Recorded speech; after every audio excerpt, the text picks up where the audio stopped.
So yesterday we started a series of discussion on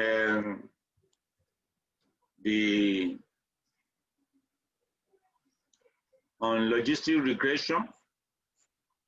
So because I didn't just want to get involved much in a long talk. So just like linear regression, in logistic regression, you want to know if before you can make use of your beta and talk about the odd ratio, you want to know if the model you have fitted is actually good enough. It's a way of evaluating the model.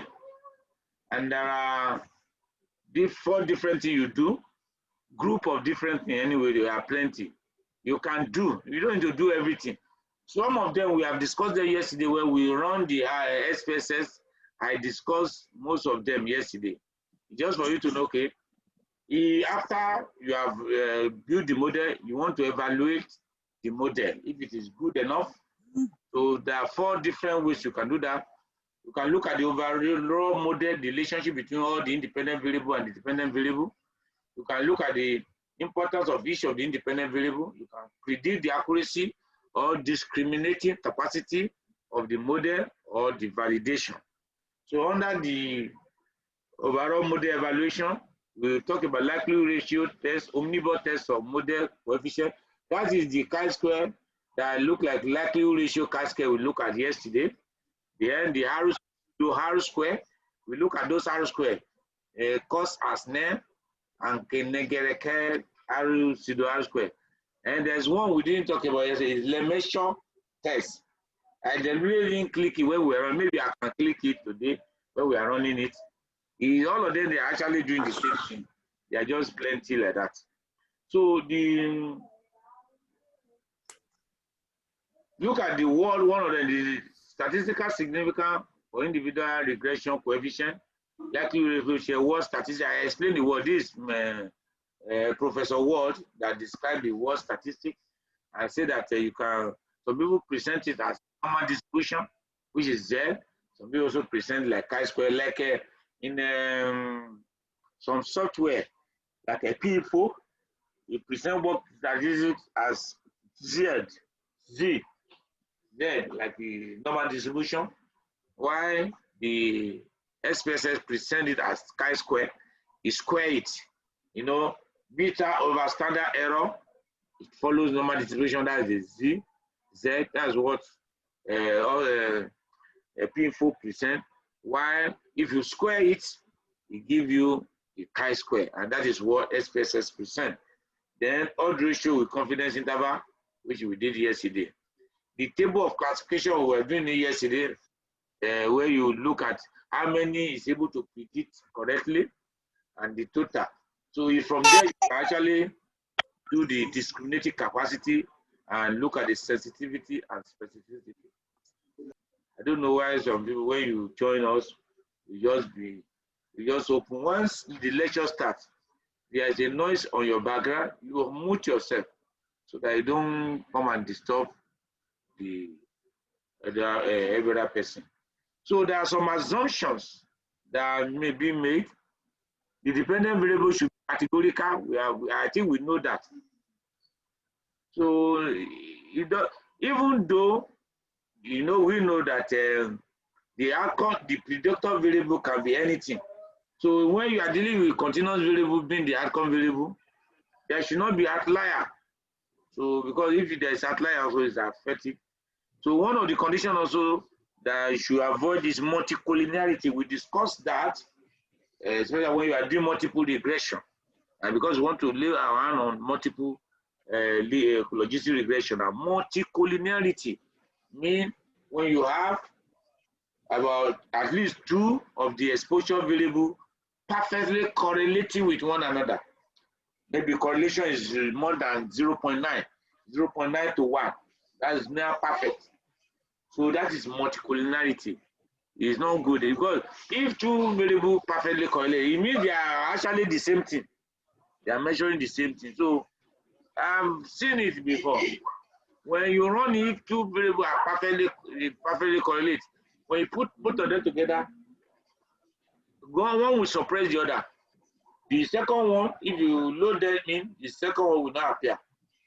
Because if you run them separately, they give you the same thing.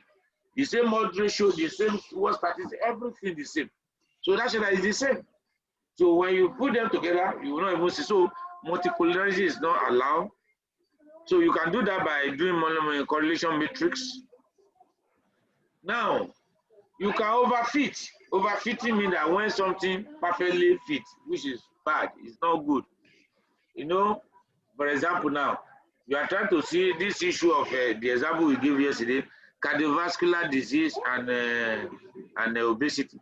All the people that have cardiovascular disease, all of them are obese. That's overfit. That's perfect fit. If there's no variation, there's no way you can. That one is not good enough. So there's a tendency for overfitting. It's commoner. The problem of overfitting is commoner with logistic regression than linear regression. So let's quickly look at multiple regression. Multiple. And in multiple, what we just want you to look at is that we have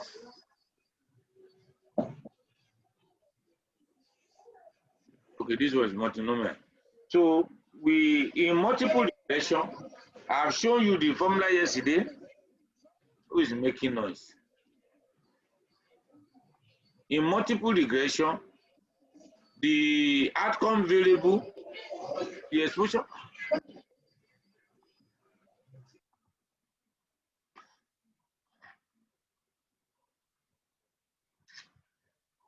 Okay, what I want us to do now is that I want us to first of all run what we ran yesterday and now have the age as a second variable before we now go to today's data, which is Titanic. You have a lot to learn about that Titanic variable. And in that Titanic also, you can look at it as multinomial.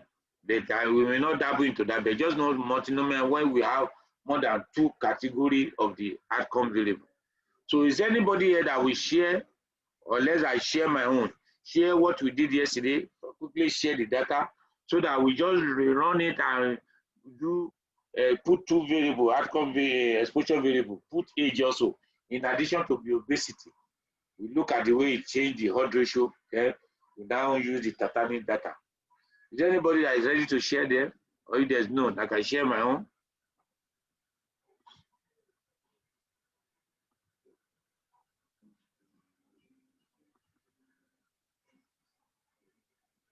Nobody?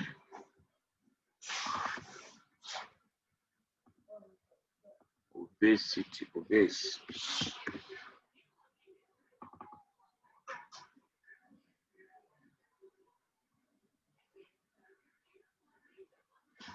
So nobody is ready to share.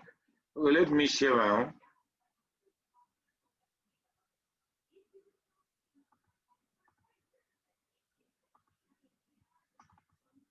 So you can see the data. Can everybody see? If you can see, please, somebody should talk because I want to be sure that I'm communicating. Yes, I can see. Okay, that's great. Now, you know, yesterday we first of all did, okay, we went to analyze regression, binary regression. So we put CVD as the independent variable. We now put obesity. Okay, before I even go into that, because the issue of dummy creation came in. Let's discuss it here. If you look at it, yes, you are seeing. We're seeing that. Okay. If you look at the first variable here, we have serial number. That one is just optional, but it's good to put it when you are sorting so that you will not mix it up. Look at the age group. So the age group, it was not the age directly we have here. It's the age group 1 and 2. The 1 is people that are less than 50. The 2 is 50 and above. You see where we coded it. Look at it, the age group. 1 is less than 50. 2 is 50 plus.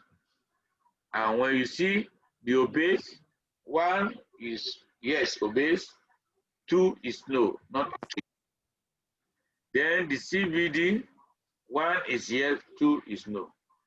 Those 3 variables I just told you now, you use it for normal cross tabulation. You just want to calculate the origin with a normal cross tabulation, but it's not regression. So I have to recode. You see now, for each of them, now look at the age and now say, not the age, yes, the age. I say age 50 years and plus. So I create that dummy for age 50 years and plus. So I've already said that whenever you want to use categorical variable for regression, either linear regression or logistic regression. You know, in categorical variable, in logistic regression, the outcome is categorical. The exposure can be categorical can be exposure. So when you say you want to use a categorical variable for logistic regression, the categorical variable may be an outcome, it may be an exposure. Or of course, for logistic regression, the categorical variable, the outcome is categorical. You may still have some exposure that are categorical. I will say that whenever you are using categorical variable for regression, any regression, you must create dummy. The exception is if it is that particular categorical variable is a factor in logistic regression and is ordinal. You can rank it 1, 2, 3, 4, which I will show you for in that lady in yesterday's study yesterday. I'll show you. But if it is linear regression you are doing, of course the outcome is continuous. Some categorical may be, some exposure may be categorical, some predictor may be categorical. You have to create a dummy. So anytime you are using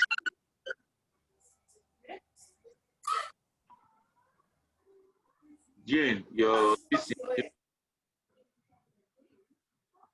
so anytime you are using a categorical variable, you have to look at if you are going to create a dummy or if it's ordinal, you may have to put the rank in there. Look at this one now.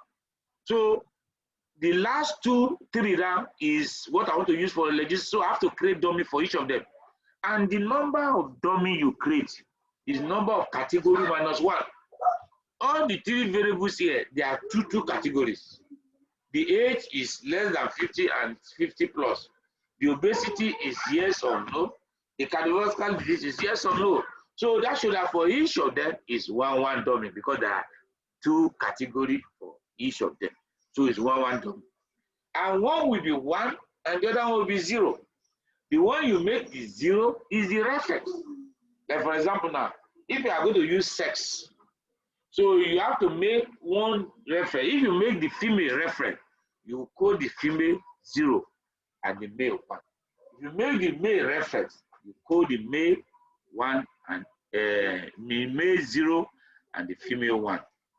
So sometimes what you use as the reference is based on if you have run the analysis, you have seen where the attribute is more. So the one where the attribute is less, you make it. We are talking of exposure now. If there is exposure, if it is exposure variable, the one where the attribute is less, you make it reference so that it will be easy. Your odd ratio will be greater than 1. You'll be able to say that how many times is this one that I've created as 1. How many times is C more likely to have the hardcore more than the other group? So the ratio should be more than 1. But if you make the one that where the attribute is less, you make it the reference, code it as 0, and the other one 1. The odd ratio will give you something less than 1. We're talking of the 0 point something. And sometimes it's more difficult to interpret than when the odd ratio is greater than 1. Now you can see that's what we did. 1, 0, 1, 0. Like here now, the cardiovascular disease 1, no cardiovascular disease 0. Obesity 1, no obesity 0. Age greater than 50 and more, 50 years and higher, it's 1, less than 50, 0. So let's look at it. Analyze, regression, binary logistic. Of course, it's the logistic or wow, the dummy. That's why I call them logistic. You can call them dummy. You can say CBD dummy. So, sorry, it's supposed to be, this was supposed to be dependent, obese. So, and I'm saying next because I say next. Can you see that? Because that's the first, and I want to put this other one.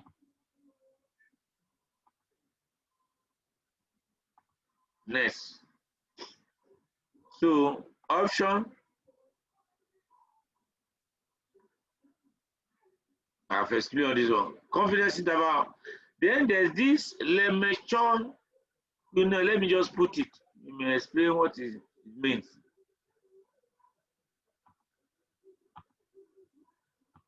Okay. Let me share. I don't know if you see the output. Let me just share the output.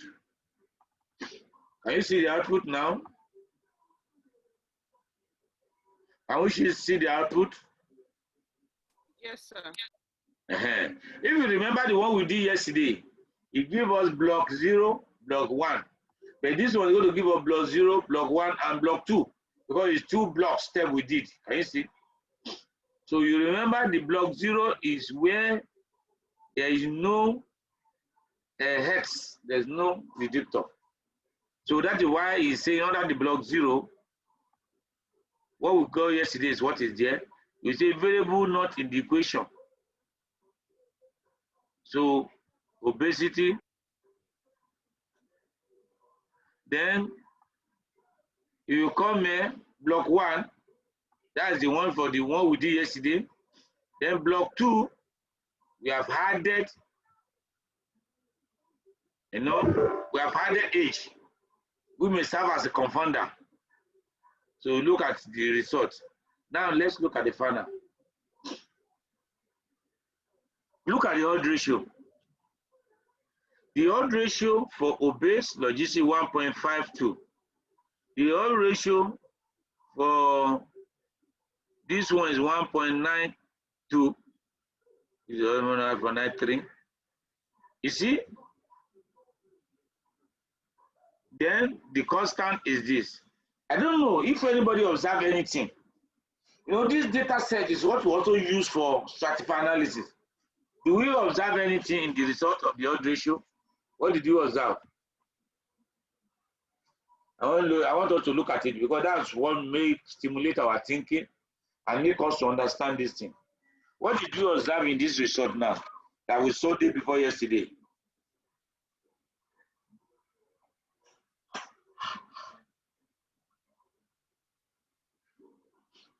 Are you with me? In the odds ratio. So you can talk, if you want to talk, just talk now. Anybody that wants to talk. The odds ratio. The odd ratio,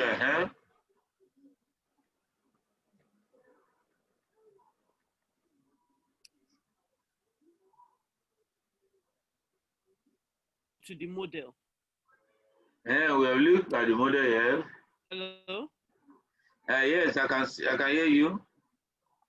Okay, I was saying that the odds ratio increased when you added age to the model. If you remember, that's who go talking, Abi. Who is talking?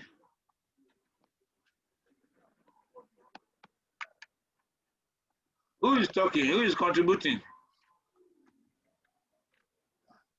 It's me, sir. I said that if you remember, when we did we now do enhancing oil ratio day before yesterday.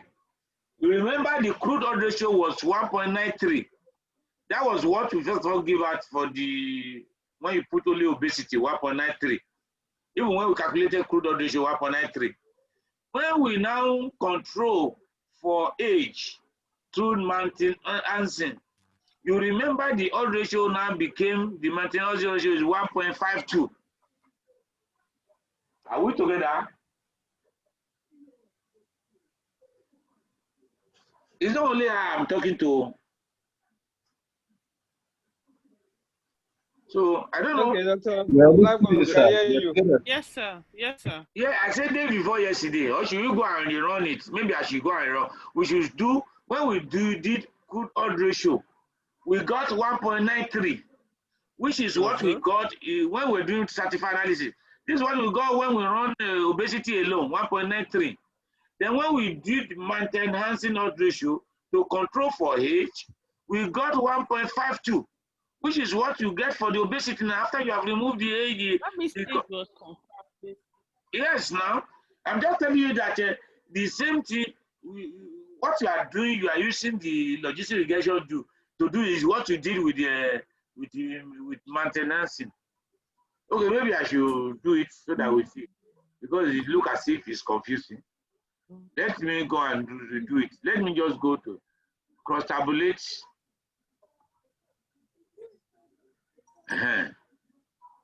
Obesity row, CVD column.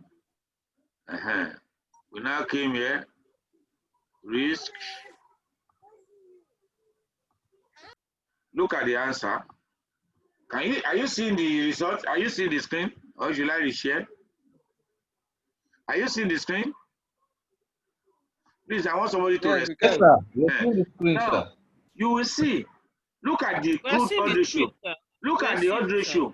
When we run just run the cross tabulate. So when we cross tabulate, look at the oil ratio 1.93. It's the same thing we get with simple logistic regression with obesity, 1.93, the crude oil ratio. If you look at it with the same confidence interval, 1.93, confidence interval 1.281, 2.931. Let's see. Let's confirm if it's not the same so that we can. Can you see? The same thing you see with the logistic regression. Now, so the same crude oil ratio. Because the simple logistic regression is a bivariate. The other one, just do cross tabulation, is a bivariate. The same thing. Now, when we now control for the confounder, when we did our maintenance oil ratio, look at what we got.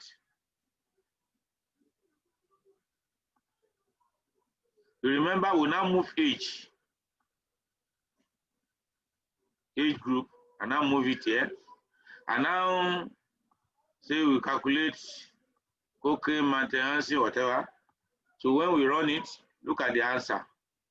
Look at 1.512. This is 1.52. That is the maintenance oil ratio. And look at the chi-square, which is almost significant. Can you see?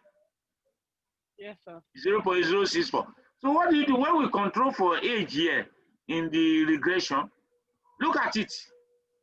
Look at the p-value, 0.065, almost significant.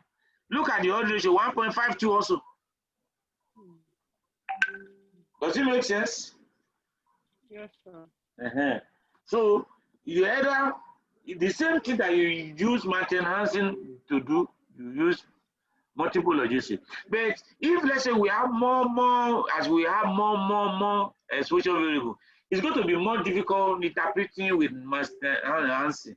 So that's why the regression, multiple regression will be the best. So let's go and look at the data we have for today, the Titanic data, and we have a lot to learn from that data. I don't know if there's any question before we proceed to that. Any question? Okay, I have a concern, but I don't know. Maybe by the time you run it with the Titanic data, maybe my concern may be explained there. What's your concern? I think I am lost for today. I've not been following. I'm really sorry about it. But you So were I not, don't know. were you around yesterday? Yes, I was around yesterday and I was around the day before yesterday. But you followed yesterday, you were not lost day before Yes, yesterday. I followed up to yesterday. But Hey, now when there's we nothing, we started have not done talking from anything for start. We have not done anything. This is just the opening. So you cannot be lost today because we have not even started. We just said that before we run the Titanic something, let's go and pick the data. The same data we have been using the day before yesterday. This is the same data we are still using. The obesity and CVD. So what I just did was to, yesterday we only did simple regression. We run obesity and CVD. We just use it to explain everything about logistics here and get this thing you have here. This result I'm showing now. I get this result. This is the result. This result. This one. Go and off it. Three things are connected. Sorry. Go and off. But mommy's phone is not here. How is three things connected? Oh, it's my other phone. Yeah, disconnect both of them. Yes. Are we together? So you see this.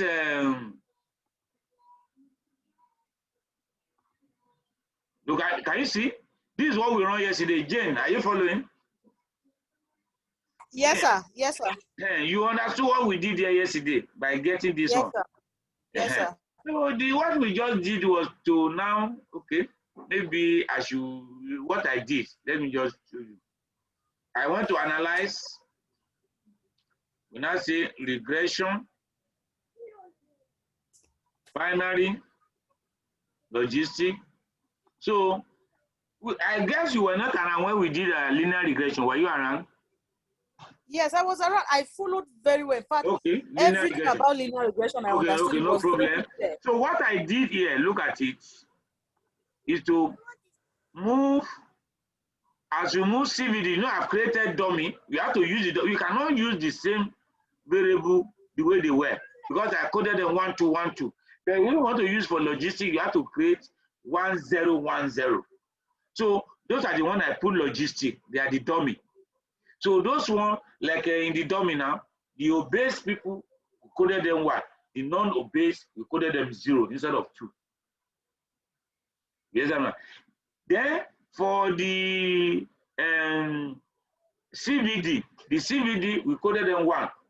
Then the non-CVD, we coded them 0 instead of 2. And the reason is very simple. 1, 2, 1, 2. We use it when we want to do cross-tabulation. The reason is that A, B, C, they are addressed in our 2 by 2 table. That ABC, I think I have shown it. Okay, maybe I should. I don't know if it's on this slide.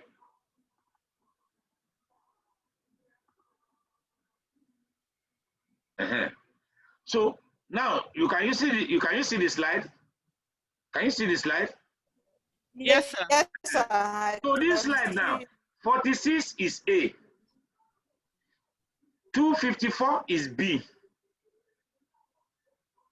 60 is C, 640 is D, 300 is A plus B, 700 is C plus D, 106 is A plus C, 9894 is B plus D. They have the address. So if I want them to be like that, if you look at this A, that's what if you want to translate it, so though it's the same language also, you want to translate it to what they use, the language they use in diagnosis test. They say A, which is 46, is true positive. The reason they say that the exposure say is exposed, then the outcome say he has the disease, is true positive. Now 640, which is D, is true negative because no, it's not exposed, it doesn't have the disease. Now this one is what they call false positive, 254, which is B, false positive. Because the obesity said that he's exposed, you should have it, but he doesn't have the disease. Then this 60, which is C, is false negative. Because he has the disease, but the obesity, he's not exposed now. He can be, but he has the disease. That's false negative. So all of them, they have the address. So if I go and use, let's say I want to use that one, I code it yes, 1. No, 0. Because alphabetically, 0 comes before 1. If you go and swap, if you go and put this 254 as A and put this one as B.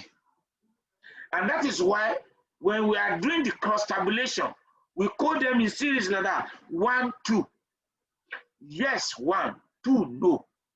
Then when we want to run logistic regression, the language is different. 1 is 1, yes. But no is 0, not 2. Can you see that? So when you want to cross tabulate, you use 1, 2. But when you want to do logistic regression, you code 1, 0. Does it make sense now? And that is why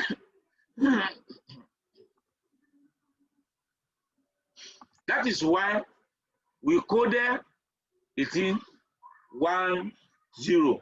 So what I did, so I want to explain that. What I did, we now did today, is just to say, okay, the logistic, we are doing logistic regression. So the logistic CVD, the dependent is CVD. Then age.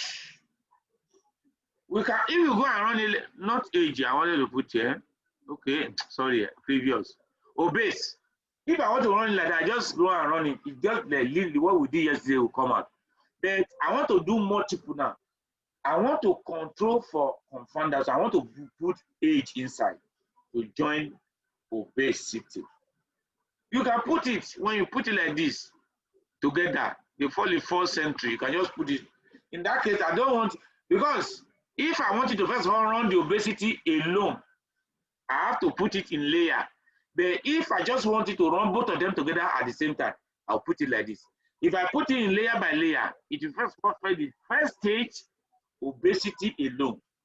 And as a next, if I add this one, if you run obesity alone, you now run it together with the other variable. We'll do that also when we are in the other data. We'll do it.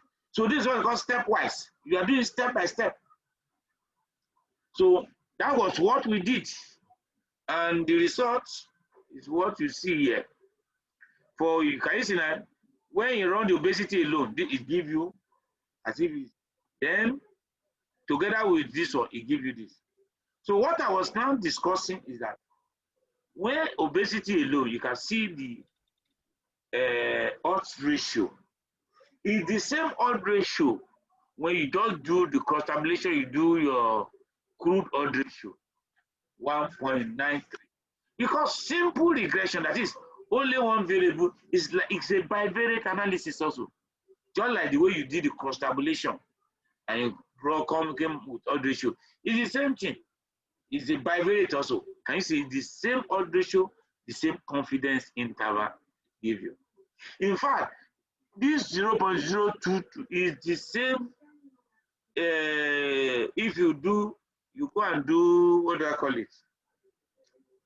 Chi-square, likelihood chi-square, likelihood ratio chi-square. It's the same p-value it will give you. This p-value is 0.02. Now, when we now combine the age with it now, look at it. You have removed effect of age as a confounder from obesity. Before, the previous one is 1.93, the odds ratio now is 1.52. This is control, the one you have control for now. It's 1.52. But the beauty of it is that what you can see here now, it didn't do, you know, when you are doing in stratified analysis, you split it, you do odds ratio separately for each group. The odds ratio is give you so lower than all these things you are seeing here. But the beauty of it is this odd ratio 1.52 is the same thing as the maintenance odd ratio when you control for age. And what we have done here is to control for age also.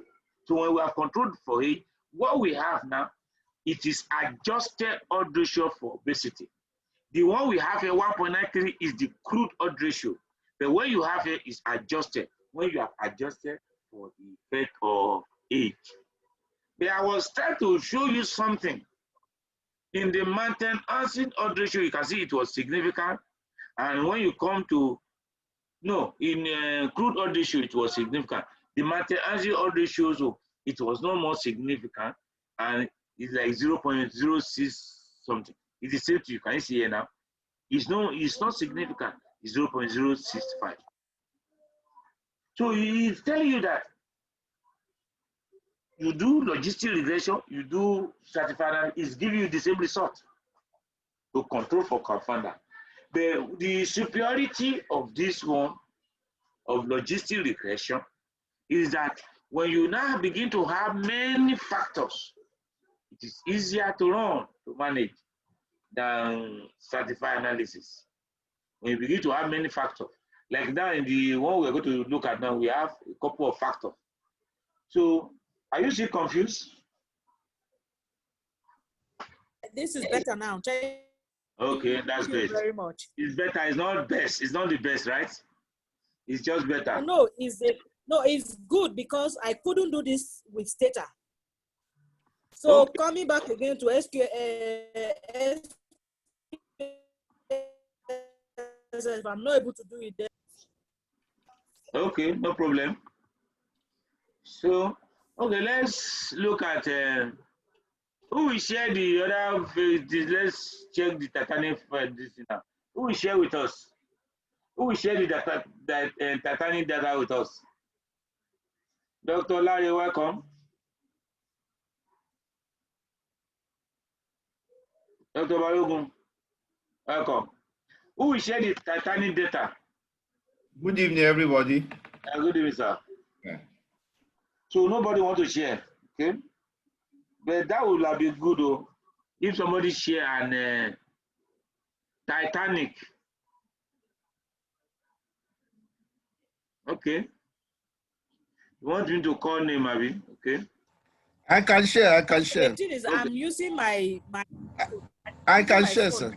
Okay, no problem, sir. Okay, no problem.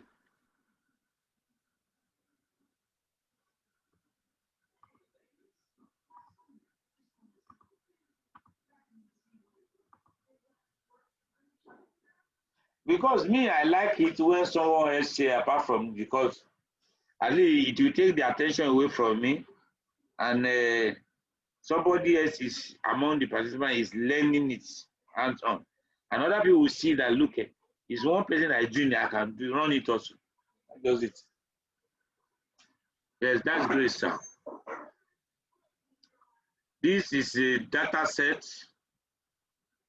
This is the Titanic ship that sank in 1912.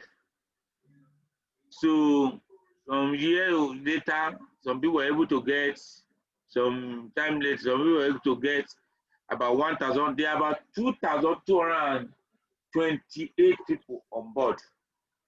But they were able to get information about from 1,309. And we have even we included their names, you can see those people on board. Some of them are part of you that died, some survived. So this data set now, so okay, we have even put some dummy there. This data, so to the beginning, sir, this data set you are having here, you are having class, the class you are seeing, first class, second class, third class. You know, in the ship also there's class based on socioeconomic status, based on the one they pay. So we have 3 classes: first class, second class, third class. Then the second variable is whether they survive or not. That is our outcome variable: survive, not survive. Survive, yes or no. That is our outcome variable. And these are the name. Then this is the sex, male, female. Then we have the age there also. Let's go to this. Thank you, sir. This one, though I've collapsed it, is look at this patch and this one, we have collapsed to one variable, is whether they went alone or they friend with some friend or relatives. So they want to see if it affect the survivor also. Let's go to the last. There are some other things that are not so useful for us. Some of them are not complete, all those tickets or whatever. So what we now have here is that we have created dummy. Go to I've created dummy for male and female. You know what? Why I did that was that the way they enter the male and female is their name is either male or female. They wrote there. So this female male dummy, male is 1, female is 0. In the male female dummy, female is 1, male is 0. Traveling alone, and that is what I got from that. Are they traveling? That traveling alone, if the person is traveling alone is 1, and not traveling alone is 0. Then traveling with family is 1. If it's traveling with family, not so. If you look at it, traveling alone and family is the opposite. Just like male and female are opposite. This and this they are opposite. I just decided to read them like that. Then we now have for the class. You know, we have 3 classes now: first, second, third. So we are, if there are 3, we want to create dummy. You can only create dummy for 2. You use one class as a reference.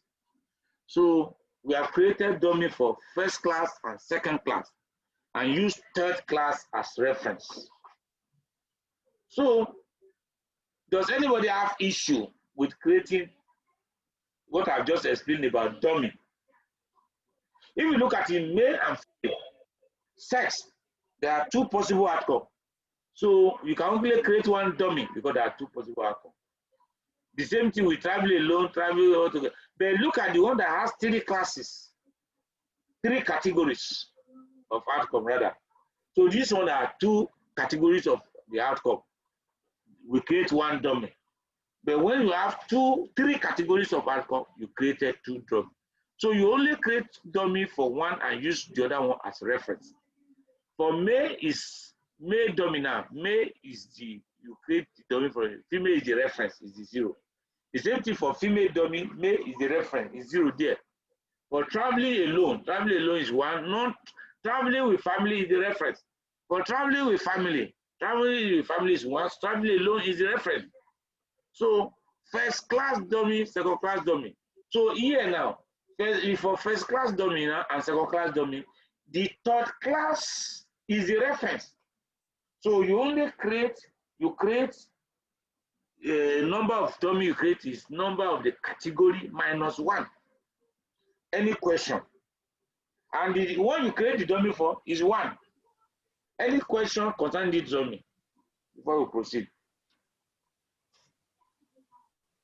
So, Dr. Lafont, thank you. Yes, sir. So I actually have missed some part of this lecture, but when you use a dummy, a group as a reference, how do you reflect that in your data analysis? Okay. It's not the Because you have 4, 5, 6. Maybe I thought what you want to ask is how do you even know? How do you decide? Do you even know? Yeah. Okay, we are going to explore that even with this data set. What usually I said something, maybe by that time you've not come. If you first run initial analysis before the logistic, the attribute of interest, like in this case now, survive, not survive. Survive is our attribute of interest now. It's not the text. You that work are the factor that contribute to survival. People that survive. So when you first of all do cross tabulation, the category that have the least, you use that one as reference. Yes or no? So when we want to run it now, we are going to use male as reference because female survive more than male. We are going to see it. We are going to do the initial analysis. You're going to see that female survive more than male. Then traveling, the people that travel with family survive more than the people that travel alone. So in that case, that was why. So if I want to create the reference, I will now choose. I just decided to create reference for two dummy for this. So it's the only one you need. Because the result of one will be the opposite of the other one. So that's what inform. So the reason being that if you use the one that has the least, the attribute is lower as a reference, you'll be able to tell us the result will come with odd ratio greater than 1. That will tell you that, oh, this one that you coded as 1 is 2 times more likely to survive than the one you coded at 0. Yes, I'm not. But if you use the other one that has the higher attribute as the reference, the result will come out, the odd ratio will be less than 1. It will give you 0 point something, telling you that this person you coded as 1 is less likely to survive. The one you use as reference is more likely to survive. And somehow, when your odd ratio is less than 1, it's a little bit difficult to interpret. It's compared to unless you calculate the reciprocal. It's still the same result, but for the ease of interpretation. So that is what informs it. So when you first want to know initial analysis, it will inform you the best way to create the dummy. Any other one? Any other? Yes, there is. There's a question. There's a question. Okay, sir. Can you hear me? Yes, sir. Okay. Looking at a class Yes. It's already ranked as 1, 2, and 3. So if it is ranked, then what is the essence of creating a dummy? Thank you. Even the rank here, so if you look at the, in order to use that rank, we re-rank it. Yes. You know, we said the other time, if let's say, if you want to do, you can use the dummy. Last week we rank it back.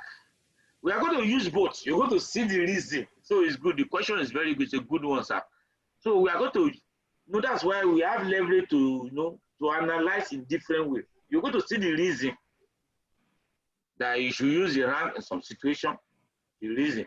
So, me, I actually say that if it is already ranked, it's good to use the rank if you are dealing with logistic regression.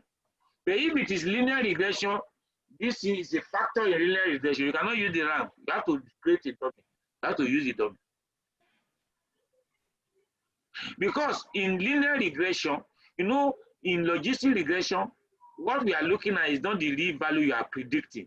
You are predicting the log odd of the probability of the outcome. It's not the value of the outcome you are predicting. It's the log odd of the probability of the outcome. And you now convert it to odd ratio to how many times is this group more likely to have the outcome more than the other group.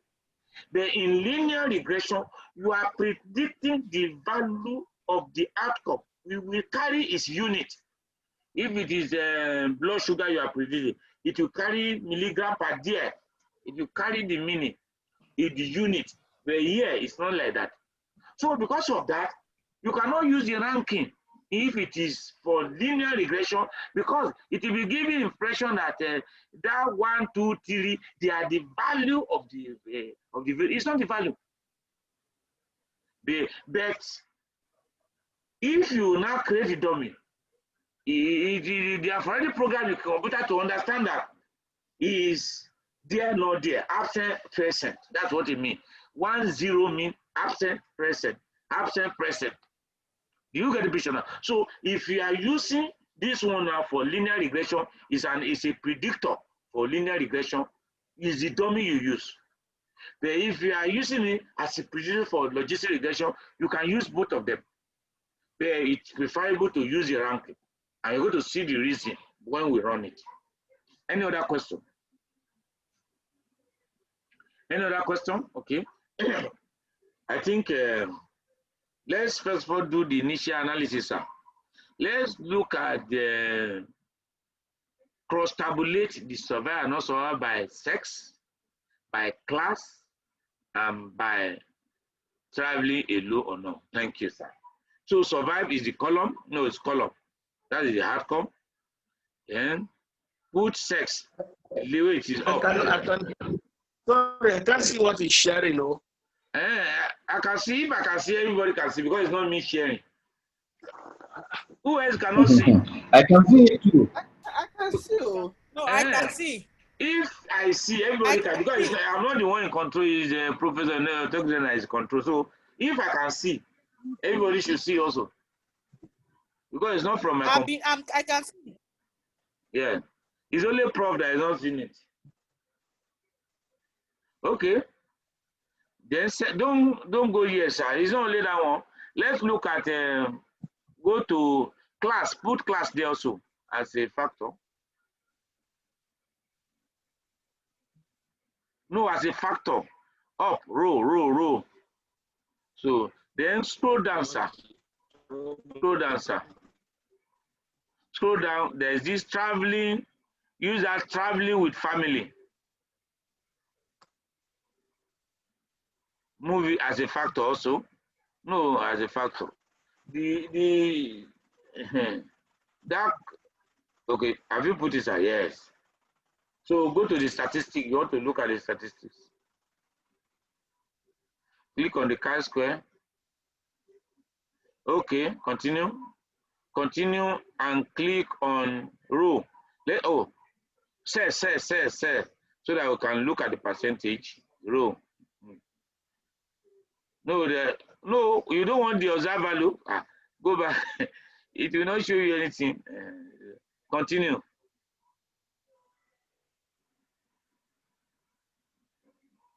Okay. So you have to share the output, sir. You have to stop sharing this and share the output.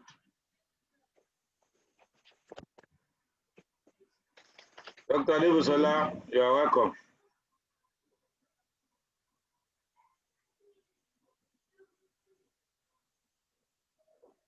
Yes.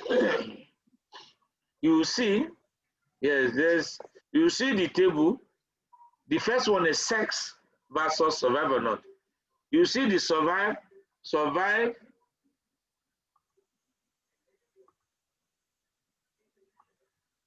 Look at the survive, yes. I don't know why this is not giving me what I need. Okay, you see survive, yes, on the right side. So what percentage, look at it, female, male, who survive more between male and female? Who survive more? What percentage of female survive? Let's talk. People can contribute. This is a workshop. 72.7. Yes, 72. What of female? What of Male, male? 19.1. And what of male? So who survive more? Female survive. Almost. Female survive more, yes. And even significant. Yes, sir. Yes, significant. Okay, let's scroll down. So we can see that female survive. Somebody is talking, but the network is not allowed for us. I can't hear what you said. Somebody is talking about the network. The voice is blurred because of the network.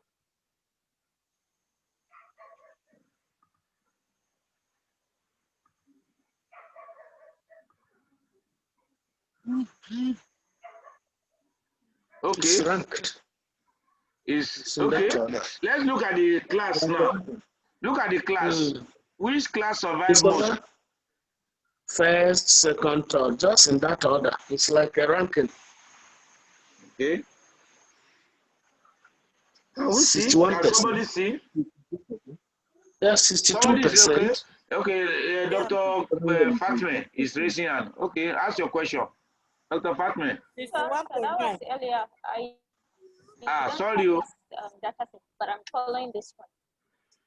So what did you say? You are following this one. And which one you didn't follow? Which one you didn't follow? No, I wanted to share my screen earlier. Okay. That you share very soon. when we finish with what Prof finish, what's it doing? You share your own. Okay, that's great. That's very good of you. Yes. Okay. Let's. So you can see that the first class, 61.9 survive percent of the first class. Then second class, 43 survive percent survive. Third class, 25.5%. No, so you see, okay, I will still come back. Because if you look at the way we did it, it's because of the when we were running the analysis now, this analysis we just did. He click on row percentage. It's not column. If he has click on column percentage, it will change the whole story. Okay, don't worry. Let's finish the last one. We'll go back and run it with a column percentage. You're going to see that the way it's going to mess up the whole thing. Because these are the things you know how to walk through all this analysis. If look at traveling with family. Which one survive more? Is it people traveling with family or the people that didn't travel with family? Traveling with family. 50 point. Yes. Traveling with family. Yes, 50.3. Yeah. Without family is 30.3. So traveling with family, they survive more. So now, sir, okay, you can stop sharing. Oh, wait, before you stop, don't stop sharing. Let's go back to analyze, sir. Go back to that analyze. Go back to cross tabulate where you came where.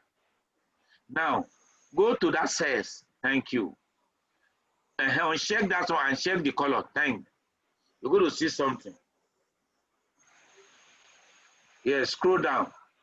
Scroll down to let's start from the sex. Yes, okay. So what is he giving you now? what is he giving you? Okay, is it similar? No, but it looks similar, but in this one looks similar. Okay, but it's not similar. It's not the same thing. No, it looks similar, but it's not the same thing. Okay, it's not the difference I want you to see. Let's go to scroll to the class. Let's see. Because you can. Let's go to the class. We're in the class now. Yes, this one. So who survived most here now? First class. Followed by which one? First Which was class. the second one? Which was the second one? Oh, First class. Third class.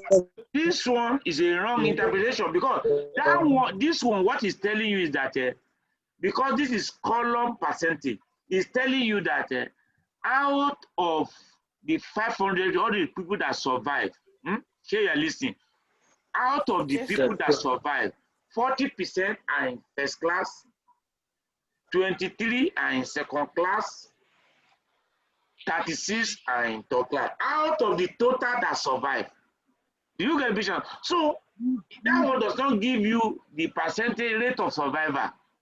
It's just telling you before you can know rate of survivor, what you have to do. What is the total? If you look at the third class are 709, there are plenty. The third class people there, they are more than combined first class and second class. Are you following? So if 181 survive from there, compare with 200, if you compare 119 out of 277, we have 277 second class and 119 survive. And we have 709 third class, 181 survive. Which one survive? Even one that not go to school, we know that even the second class survive more than third class because of this. So that is why when you are doing your cross tabulation, the direction of your percentage should be along the row, along the exposure, because we have already put our what do I call it? Our hardcore measure at the vertical column, our exposure at the row. Your percentage should be along the exposure. So like I say, out of these people that are in this category of exposure, how many have the hardcore? Not because this result now is showing us out of these people that have this particular hardcore, How many of them are this? I just decided to raise it because those are the things we discussed when we're doing chi-square. The right when you are doing constabulation, the right percentage. It has interpretation, implication. So that was the problem somebody was having recently with the book.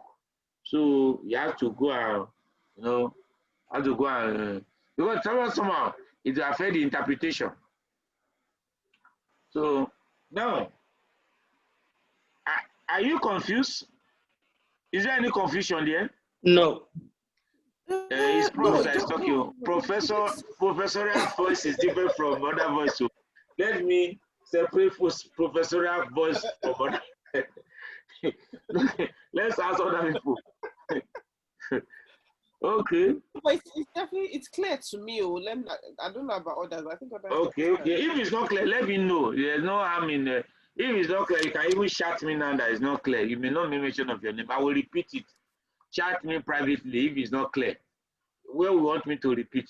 Sometimes, if you don't want to ask a particular question, just shout me privately. I will just read the question. I will not say the person that sent the chat. I will answer it because I want everybody to get it. Okay, the last one also. Let's see what it's giving us. Okay, they look as if it is better.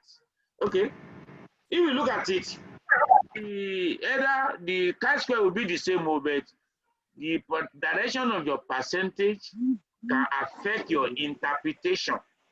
It can make you to misinterpret the result. So you can stop sharing, Prof. Yes. Is there any question? Fatima, you can share your own now. Is there any question so that we can share the same data set so that we can look? I'm listening. Sorry, sir, let me just ask, is there any advantage of choosing the row over the column? Is there any time that it will be of advantage for one to choose the column over the row?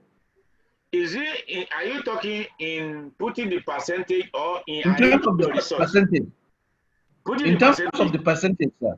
You are talking of the percentage? Yes, sir. Okay, the issue there is that it's not even choosing the row or the column that is the issue. It's choosing a percentage along the axis of the exposure. So if you have made your exposure the row, the percentage should be along the exposure. If your exposure is the color, the percentage will be along the exposure. I understand that, sir. Thank you, sir. Because yes, sir, very well. Yeah, sometimes in your study, you know, if your outcome is yes, no, like survive, not survive, no problem, because along the column, you can your exposure can be something that have 4 lines, 5 lines, 2 lines, whatever. It's easy. But sometimes some people do some study, their outcome variable are many lines. The exposure is 2 lines. For example, you have a particular, maybe you assess something now. You grade it, moderately severe, mild. All those, you have about 4 classes of outcome. And you want to use sex to cross-tabulate it. That shows that if you want to make your outcome along the column, so you're going to have 4, 4, 4 with the percentage also, with the total will be 5 column. Whereas the exposure which is sex is 2. So some people may prefer the table, because even if you look at the page of the table in the portrait, if it's a portrait, there is more space if you are going downward than going sideways. So you can decide to say, okay, let the sex be along the column, so that that particular will be along the row, the outcome. In that case, your percentage should be along the column. Okay, it's the same thing. What I'm just saying now, it's the same thing as applicable when you are doing 2 group study, cooperative study, experiment, or whatever, when you are having 2. Like most of the work you have done now, Yetunde, Iguilo, your works, you have 2. You will see that you are arranging the work. You are not, though you are not doing cross tabulation at that stage, but is still influential because it's analytical. You have two groups which you want to still compare. So you see that rural, urban, as you put it, you are putting rural, urban. From what you are doing is more like the exposure because is the factor you are looking at. Every other variable you want to see how they are distributed rural, urban. If you still look at it, we still put it along the vertical to some along the vertical. Does it make sense now? So but when you are now doing your cross tabulation, especially you now put your outcome variable along the column. Most of the time is along the column because you're going to have many exposure variables. You're going to list down. Even if the outcome variable has 3 categories. Since you are going to have various exposure variables, they're going to list in the same table. Age is there, sex is there, marital status is there, something will be there, income is there, professional group will be there. We can be about 5 or 6 groups, something like that.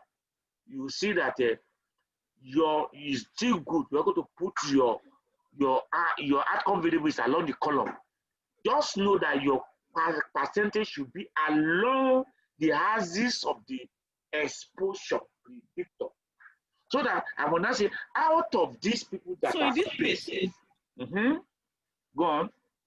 Answer your question. So in this case, it's the column. So in this case, it will now be the column we are going to use instead of the row.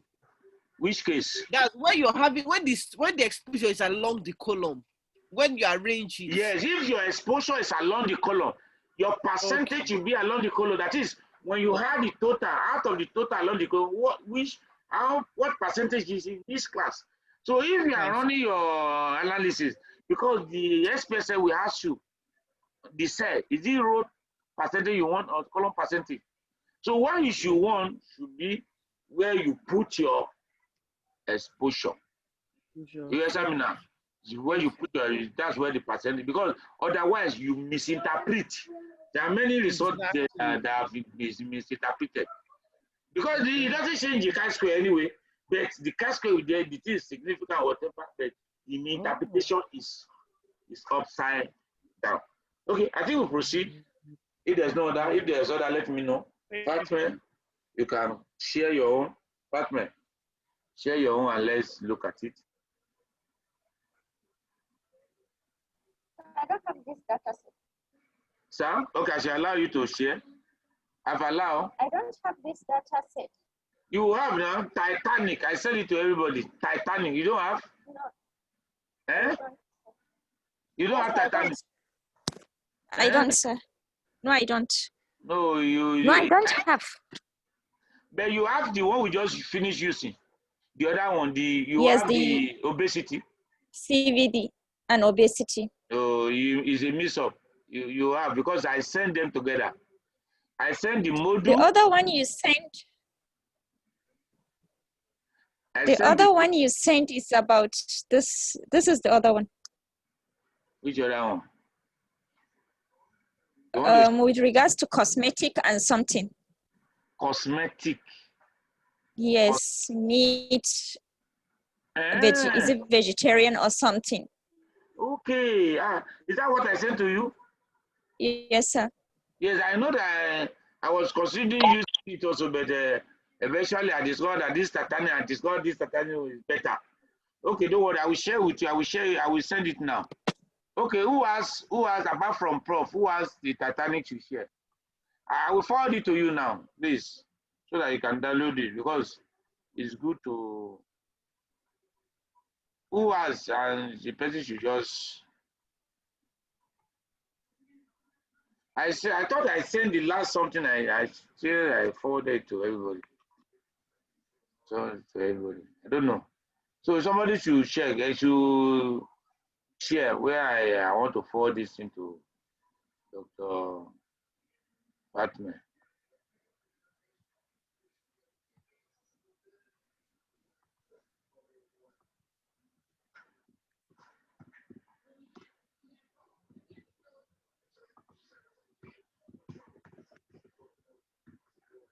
Who doesn't have Titanic, so that I can just include the person as I'm sending it now? Who does not have Titanic? Who doesn't have Titanic? Oh, the person should talk so that I just include the person. I'm not sure I have it. So. It's part of what I said. Okay. Where I put your this in there, sir. Who else?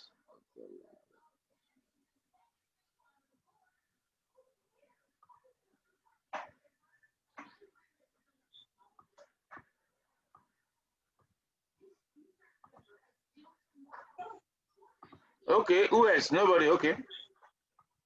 I'll send it to you, Dr. Larry and Dr. Fatme. So, all those other people that are not talking, that's that you have, yes. Please share. Nobody wants to share. Okay, let me share, man. I want somebody to share. Because we have a lot to learn. I can share again. I don't want, you see, I don't know why it's the prof that I want to share now. The other people that they are to be ready to learn, they are not. So go, why are you not sharing? To share. No, I shared before now. You didn't notice. Forget about sharing before. I say we are talking of sharing now. But let me share. I shared now, like a minute ago. I didn't know. Okay. Is that what you are sharing? I have shared. I have shared. Okay, that's great. If you want to share, it's just a matter of sharing because I've already put it. Okay, we have run the something now.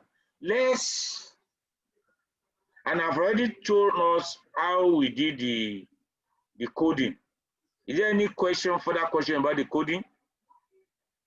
So if you look at it from the result, so we know that go back to that. Yes, so yeah, where you are, this coding, where I did the dummy, yes. We know that the female have higher survival rate. So we are going to use great dummy for female. So is the female dummy we are going to use? The people that travel with their family, they have higher survival rate. We use that one. Yes, somebody is talking. Any question? So what are we calling female? We have coded female, male 1 and female male 0 now. I've done the coding there. If you can just 1, and the way you code is very simple. Does anybody have problem with the way you? Okay, let me show you the way you code. Professor, go to data. The way I did the coding, data. Go to select cases. Select a yes, second to the last. Yes, go to if condition is satisfied. Click on if condition. Then click on that if under. Hope you are following. Now move sex inside. Move sex inside. You now put equal to. You now, because, wait, you have to know the way. If you go and put 1 or 2 or even type female there, it will not work. The reason is that the thing is string. Even by looking at that cell, you see the root is string.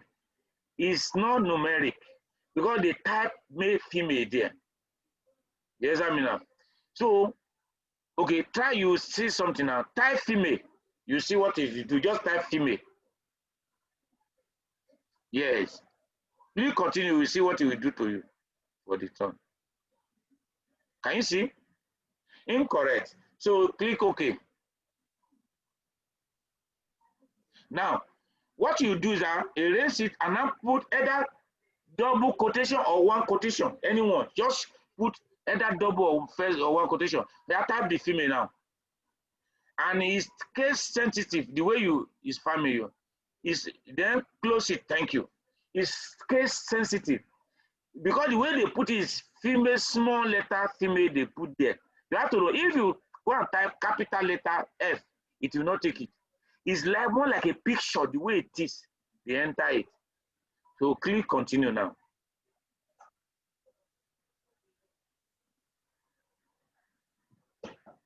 No, what did you do? You did something that is expression. Click OK. Click OK. The quotation, where did you get it from? Either double or single. Okay, use the single, but it's either double. No. That is the problem.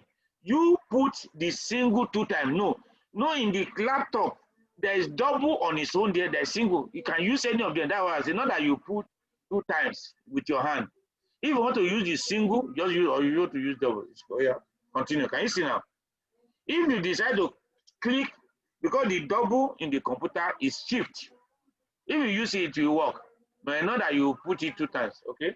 Now you will see that all these other ones that it cancel out, if they are female, it cancel them out because what you created dummy for female. All the female, you will mark them 1 and cancel the female. So go to your variable view. Go to variable view, sir. Variable view.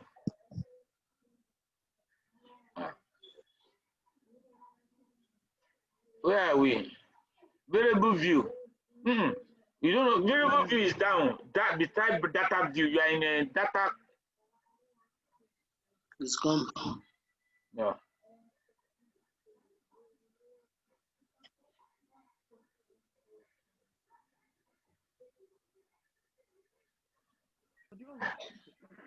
Hey, go and bring coffee. Bring water. Bring coffee. I need water. Yeah. So wait, don't go. It's okay. It's okay. This is variable view. Cancel this thing. Cancel. What I want us to see is that. No, cancel from my hair. Look at it now. What you have filtered is here. You see it as filter. What you have done. So here now, that's how I did. I will just I will now change it to what I want. And you can call it female dummy or female. But there's no need to do because I've done the same thing. Look at it. You can call it female dummy too. Anyway, it's the same thing. This is in your computer. Yes. Because if you type the same thing, I type there, you will not take it. Anyone. So that is how to create the dummy. Can you see? When you finish, go back to, have you gone back to the something? Okay, it's like you have gone back to remove it. Remove the, you have gone back to data, to select all. It's like you have done it, sir. Yeah.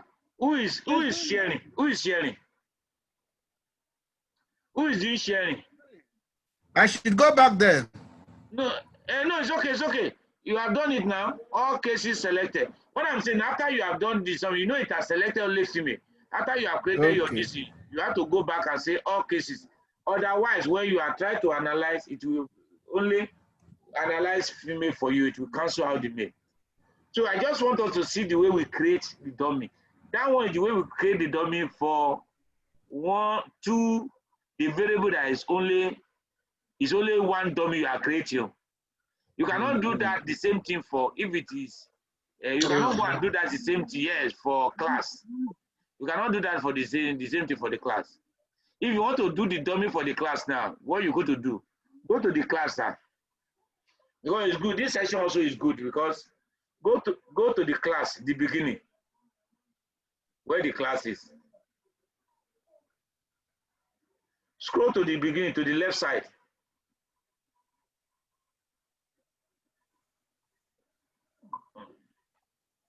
What's happening?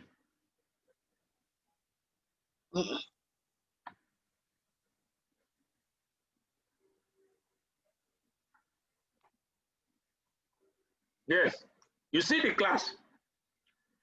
One, what you can do if you want to create dummy for this one, 2 ways. You can copy and put in Excel to do. You can do it here. What you do, you can create. Okay, let's do it now because it's part of the learning. Go to variable view. Go to variable view, sir. Yeah, you can create. Or click on that number 3. The 3. Click on 3. That survive. Right click on it. Insert. You want to insert variable above you because it's below the hair. Insert another one. Right click also. You have to be on that plane. Insert. Yeah. Put that one. You can call it first class. Call it first class, first one.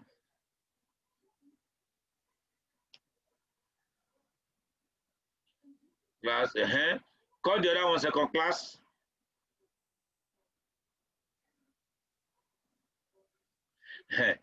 Reduce this decimal to 0 because if you don't do that, then we give you 0.00.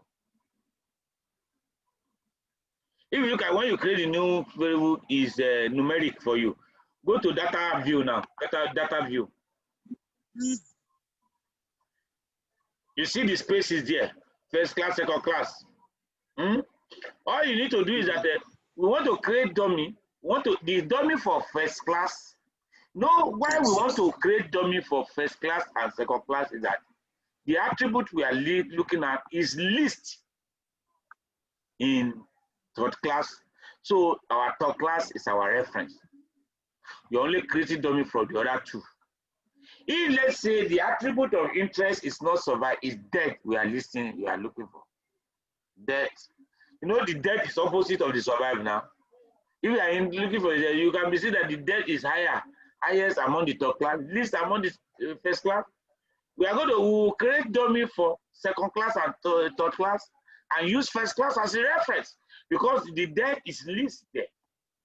If debt is the attribute we are looking at, though it's the opposite of survive, but since the attribute we are looking at is survive, though it's the same result anyway in different way.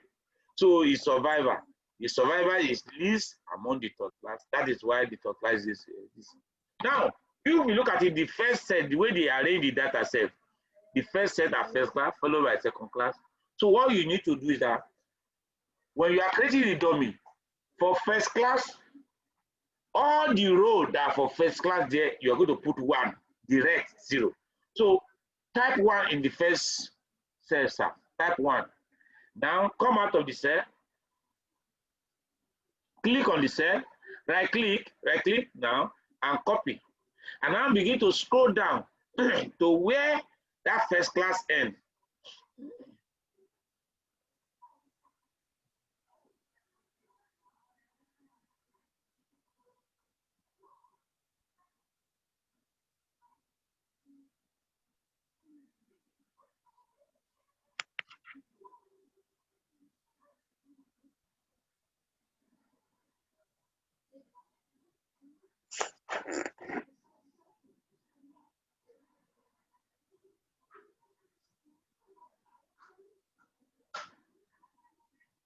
Okay, you are passed. Come up. You are passed. So come up, back, come back.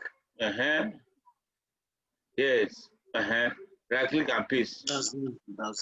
So the rest will be 0. So that is one. You know, another way you can do, there are different ways you can do this thing. Even another way you can go and, since it's the something, you can go and say, we can go and select that one is equal to 1 and do it and do for the second class also. So you can use it in a different way. You can now do and paste it. So especially if the team is becoming, especially we are dealing, Jane. Sir? Like your data you gave me now. The data is 25,000. Sometimes to be scrolling, it takes time. You understand me now? It takes time to say you are talking about 25,000, 24,000. Please. Right click, you are done that. So you do this, don't worry, just leave it. You do the same thing for second class. So all the, here now, if you scroll all the first class here in second, you put 0. When you get to second class, the second, you want the row 2 there, you now put 1. The rest will be 0. So another way of doing this, you can go and select also. Select, since you are creating it, you can go and select. If you select, first, no, yeah, class is equal to 2. Is equal to, no, is equal to is there, yes, 2. You can type it with your keyboard, you can type anywhere, yes. Continue.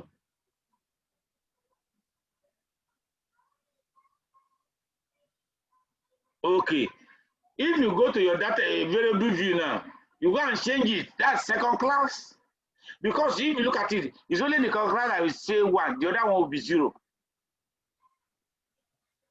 Are we talking now? So you can, there are different ways. Especially like the other one. If the data set is not much, that first one is very fast. But if the data set is much, you can use this method. Is it clear now? Do you have any confusion concerning this dummy stuff? You leave it, sir. We have already created the dummy per se. It's just for us of you. Does anybody have question with the dummy creation? Yes, sir. I don't think it's clear to me, especially that area where you have to stop. You have to stop what?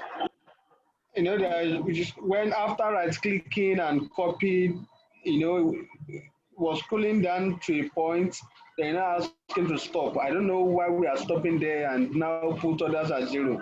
Or maybe I don't have a view of the screen. You don't have a view, you can't see the screen? Of course, I can see the screen, but I don't know if he is seeing something that we are not seeing. No, there's nothing, because what you are seeing is what I'm seeing, because it's not me that is sharing it.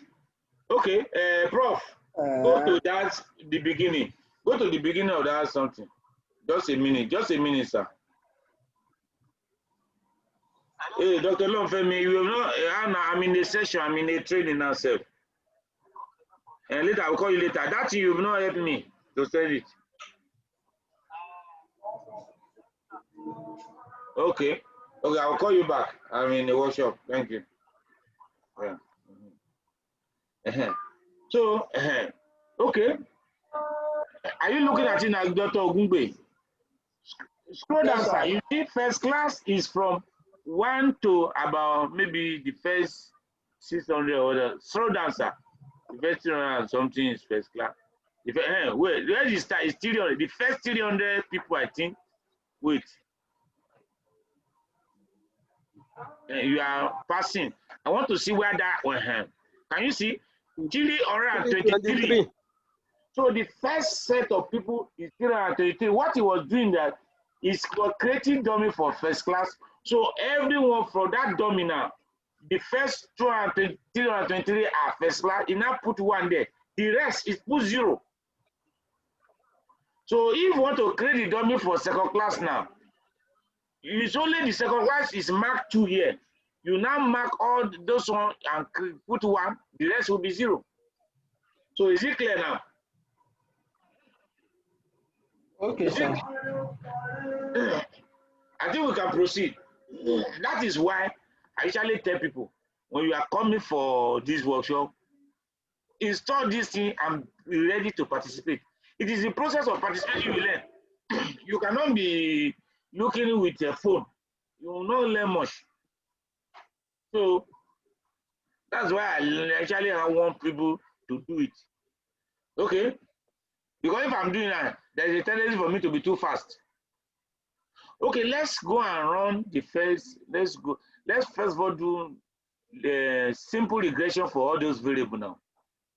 Regression, binary. Okay, but we've not completed the dummy for second class.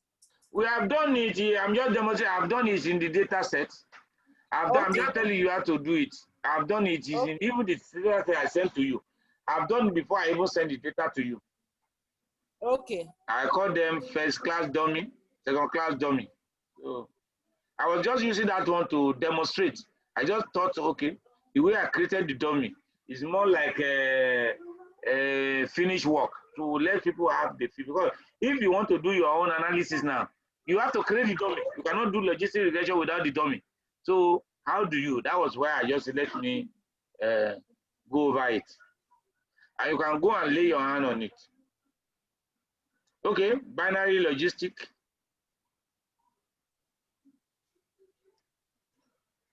Go on, sir. Yes, the survive is the dependent. So let's start with sex, female sex. So we are no the dummy. Let's start with female dummy. Yes. Go to option. Confidence interval. CI for exponential. Yes. Continue. Because if you don't do that, it will not give you the confidence interval. Okay. You have to share this one and share the output for us. All BAC is becoming too good for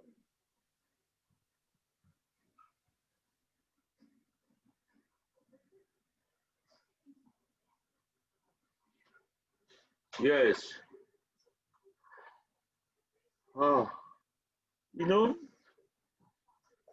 all those I don't want to be going to all those we have discussed. Let's go to the code line. All this in block 0, it will tell you, you know what it means. Let's just go to the last. So, what is the result? What is the odd ratio? What is the interpretation now?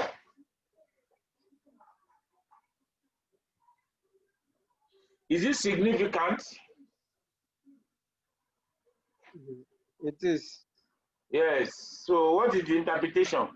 Who will interpret for us?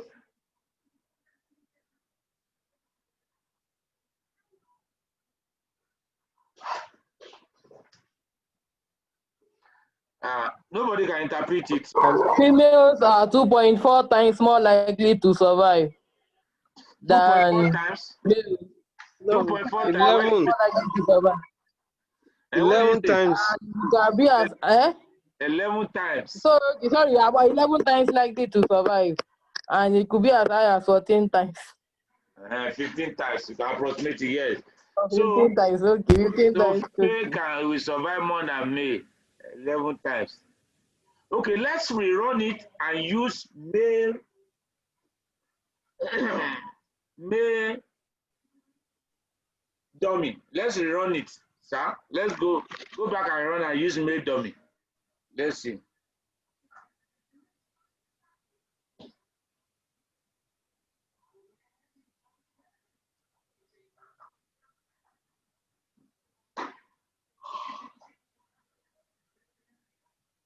No, that you have already gone there. Don't, all those operations are there. You don't need to do it. Yes, just because you scroll to the last. So, what is the interpretation now? Males are 0.1 time less likely to survive more than female, and it could be as low as 0.4.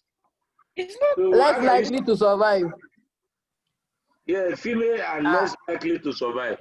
No, males are less likely to survive. Yes, male are less likely to survive.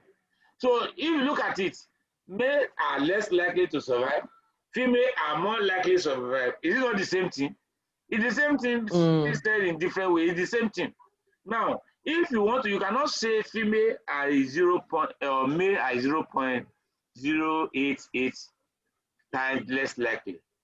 What you're going to say, if you want to now convert it to that, how many times? Calculate the reciprocal. You can do it. Everybody should do it with your phone now. 1 removal of this odd ratio, 1 divided by 0.088. It will give you the 11 point something also. 11 times it will give you. So the reciprocal, if you calculate the reciprocal of that 11 times, it's going to be this. I don't know if you understand me now. So it's the reciprocal. So if you want to interpret this one now, you can say that female may are 11 times less likely to survive. It's still this 11 times is less likely. I got 11.3.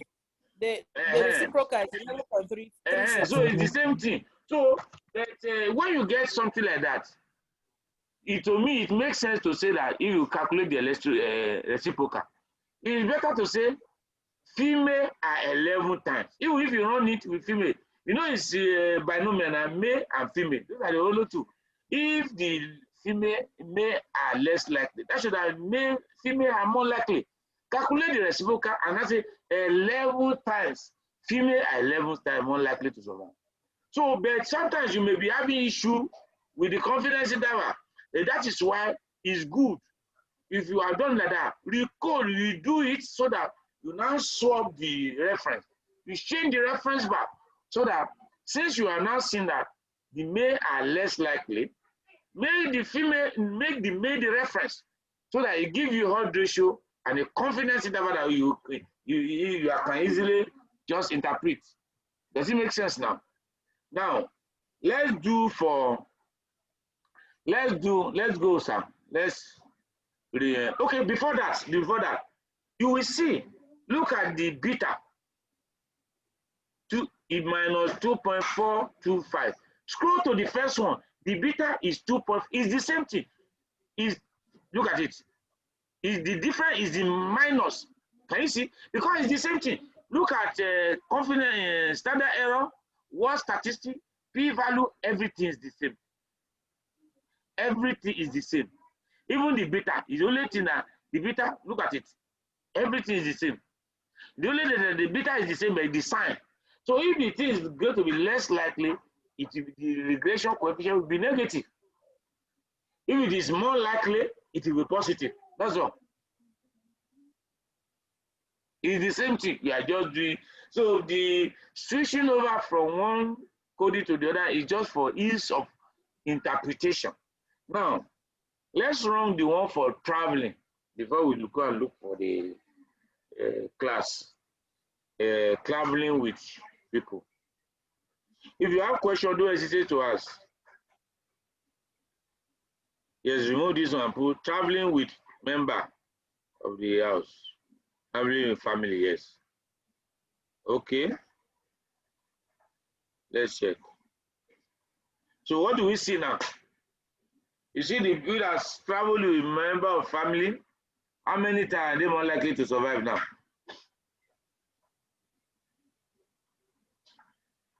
How many times? 2.3 times. 2.3. Yes, 2 times more likely to survive. Can you see? And it's significant also. You can look at the confidence interval. Does not cross 1. 3, 3, 2. Are we following? Now, Yes. if you repeat the same thing, sir, yes. If you repeat the same thing, so, hold on. Do you have question? Do you have question? Stop what you are doing. We're just Please, who is making noise in the background? If you want to make noise in your house, just mute yourself so that the house noise will not come to us. Okay. Jay, you have a question? No, no question, sir. No question, sir. Yeah, I thought somebody was. Now, yes, let's repeat it. Let's use people traveling alone.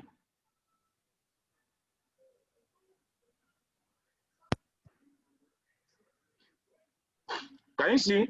You see, this one also will be a reciprocal because if people that travel with family, the opposite of traveling with family is traveling alone. If you do the reciprocal, it will give you the same thing with the traveling with together. And if you look at the beta, is minus. If you compare with the other beta, it's the same 0.847, the same. All these standard error, what statistics, everything the same. It's only that negative sign that differ. It shows that they are mirror image, they are just reciprocal. Now, let's go and run the one for the dummy we created for class now.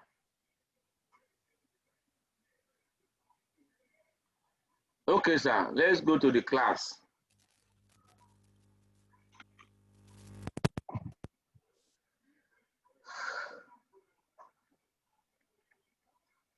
Yes, remove this one. The class. Hello. Yes, sir. Can you hear me? Yes, sir. I think this is the point you wanted to explain why we should. Don't worry. Yes. As we are running it, I will explain. As we are running it. Okay. So you have to put. Prof, you went to run only first class. You have to run it. Okay, no problem. Just look at it. Look at what he did now. He just put only first class. So what is the interpretation of this one now? Who can interpret this one? Since it's put only first class, because you're supposed to put the two together. So they mean different things. Putting it separately and putting it together. No, let's Okay, you want to go back? I think that first one, I think is against the other two, the second and the third class. Okay, put first class, second class together at the same time because it's one variable. I can hear you. I will answer you. I can hear what you said. Put it there. Okay, run it now.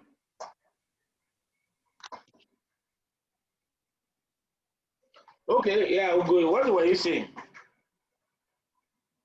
So what is the difference? If you look at that one, when you put the first class alone, is 3.7, something like that. Here now, you put the 10 together, the first class, the odd ratio is 4.7, the second class 2.19. So what is the interpretation now?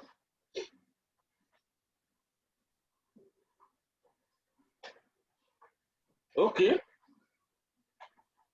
Are we listening now? This one, what we are seeing here now, for this 4.74, somebody is making noise. We'll go from your end, mute yourself.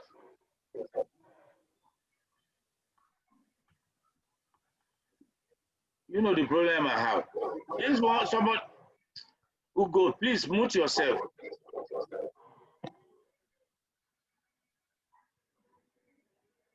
Are we together now?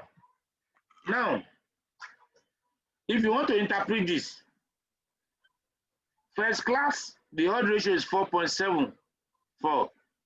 It's telling you the people that are in first class were 4.74 times more likely to survive than the first class. No first than the third class. Third class is our reference. Then the people in second class, they were 2 times more likely to survive than people in third class. So this one will tell you that it's because it's comparing both with first class. But this one that you run the third class. Into third class, you comparing both of them with the third class. But the one you put alone, you put first class alone without this one, without the second class together, you see that the odd ratio goes down. This one, if you remember, you coded here, you coded it 1, the rest 0. So it's telling you how many times the first class is more likely to survive than second class and third class put together. Can we see now?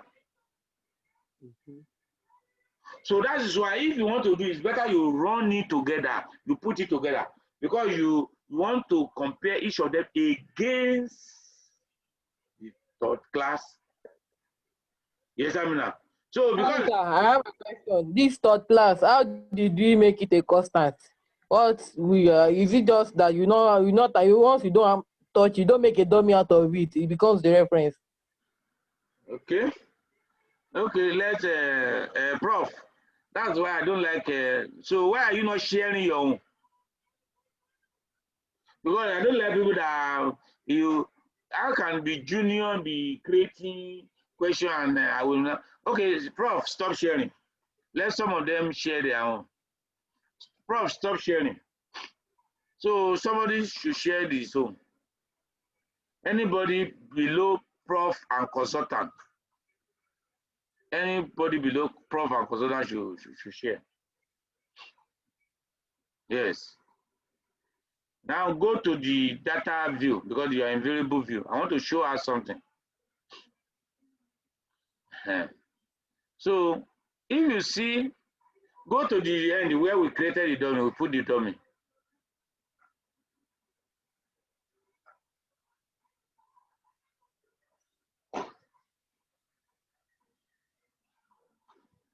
Move now.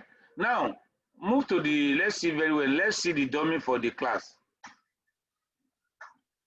Yes, now. So the question you are asking, if in this data set, the first class is up to 232. The second class is from that 232 to up to 600. The remaining one, 7 or something, is third class. The way they arrange it. So scroll down. You see, scroll down. You will see something. Scroll down. Scroll down to the, you can drag your drag cursor, you don't need to scroll, drag it down so that I want us to see the last. Drag it down.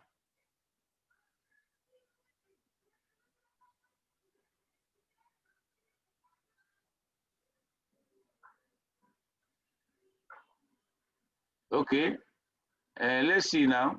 It's not empty space I want to see. You will notice now. So towards the end, this one you are seeing now, they are the one from number 601 to 1,309. 1,000 to 1,309, they are third class people. So you see, for the two dummy you created for first class and second class, those people that are in third class, they are zero. That's the meaning that they are the constant. If you didn't create, you made them, you didn't create dummy for them, separate dummy. It means that the implication of that is that the two dummy you create, they score 0 in them. Yes, I mean, in those two dummy, the one for first class, the first class is 1. All the first class under down is 1. Every other thing, second class and third class, 0. The one for second class, all the second class are 1. The first class and third class are 0. So the implication is that under the first class dummy, first class has its own 1. Is under the second class dummy, the second class has its own 1. But it's only the third class that doesn't have dummy. It's also 0 in everything. That is why it is a reference. Constant. Okay, Clear thank now? you, sir. So Yes, sir. Okay. Now let's rerun. Let's go back to go to analyze now.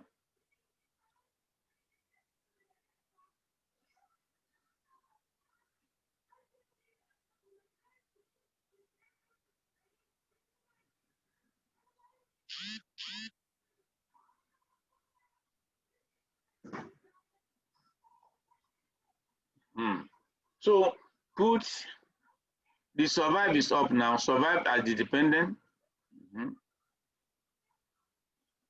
Down.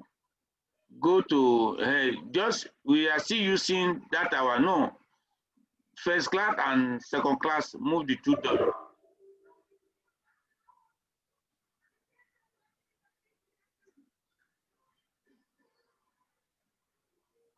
Go to options.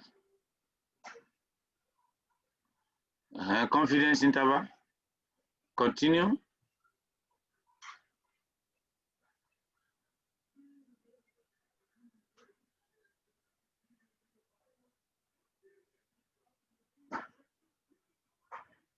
Yes. Oh, why did you come out? Okay, you want to share the result? Yeah.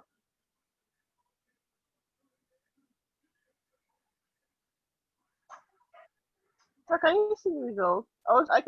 It just came. Yeah, scroll down. Scroll to the last. It just came. Scroll to the last table. Yes, guys. So this is what the one we did. So I want Dr. Ekobo to look at this thing now. Look at the odd ratio we have here, 4.74, 2.197. Each of these odd ratio is telling you how many times each of the group is more likely to survive than the third class. Now, I want to tell you the reason. One of the reasons it makes sense. So since this class of a thing is an ordinary variable, why not put the order code them 1, 2, 3? Since we are doing logistic regression and there is a factor. Because if you want to run this thing out, even in the multiple regression, okay, maybe we just run it even as multiple first now. So that before what I want to consider, because if you are running a multiple, this first class and second class must go as one variable. You must put them together at the same time. That's one of the cumbersome things. If you have 5 categories, you create 4 dummy. You must All of them you must go together at once as a variable if you are running it. Okay, let's do maybe before. Okay, let's do multiple here now. Before we go and do the rank, let's do multiple with this one. Go to analyze. No, not multinomial, binary. When you say you keep on confusing. I know multinomial. That was what you were doing last week. You still mind binary.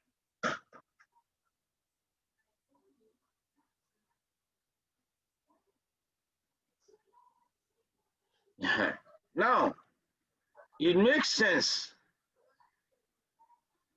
Okay, let's do first entry. Go there. Put sex and put traveling with family. Female, put female dummy.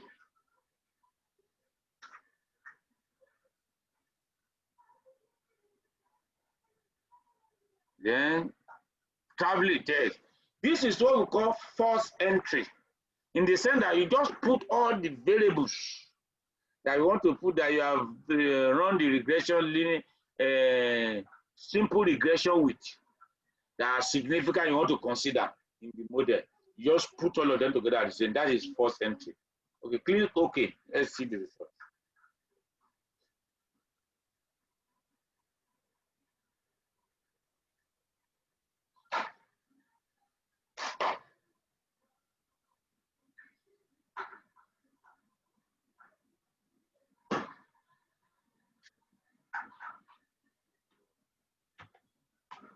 Okay, show us the results.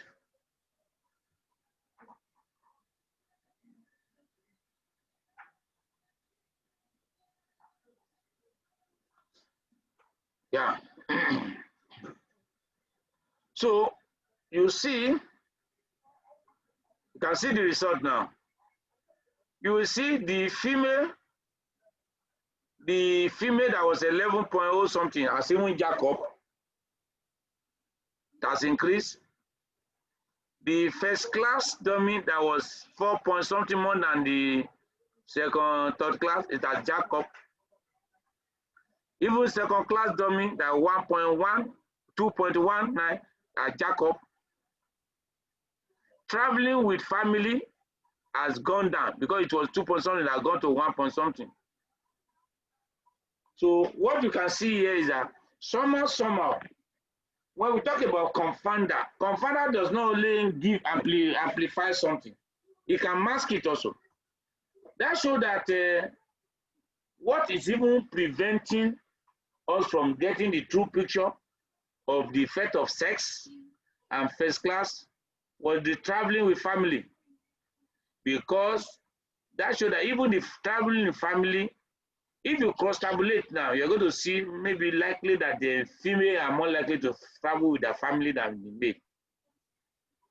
So this is example of first entry. So I have a question. Yes, a question. Go on. So how were you able to know? Because how were you able to know which one was confounding which? Because in this case, you said that it looks like traveling with family was the one that amplified the female. But I wanted to know how you were able to decipher it. Okay. Number one, you cannot be 100% certain. All those things also you are deducing from the result. If one particular variable is confounding for the other goal, the other variable also can confound for this variable.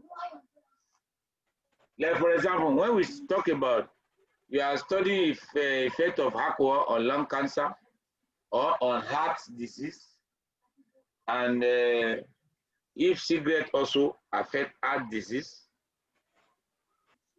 So if you are studying alcohol, since the person that is taking alcohol may more likely may smoke, may take tobacco more than the person that is not drinking. So the effect of alcohol on heart disease may be confounded by tobacco. And if it is tobacco you are studying also on heart disease, it can be confounded by alcohol. So they can confound for one another.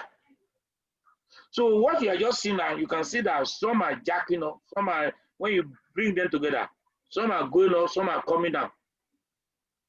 So they confirm for one another. And logically, you can begin to look at the relationship. So that, okay, how can you get the relationship? You can say, okay, you see maybe more female are among those people that travel with the family. Is more female, is possible most people are more, they are more in the first class than the third class. Those are those possible. So now whatever you have odd ratio you have there is an they are adjusted odd ratio because you have adjusted. While the one we did individually for each of them is crude odd ratio. If we are to put this by table now, we want to put simple regression, multiple regression, table by table, side by side. So the odd ratio for the simple one, you know that is gotten by running each of them 1, 1, 1, 1. While the odd ratio for the multiple is by running all of them together at once. Does it make sense? Mm-hmm. Any question? Because yes, as a follow-up. Hello? Yes, sir. Hello? Well, as a follow-up to what, yeah, as a follow-up to what she just asked, your internet is not, it's like your network is, we cannot hear you.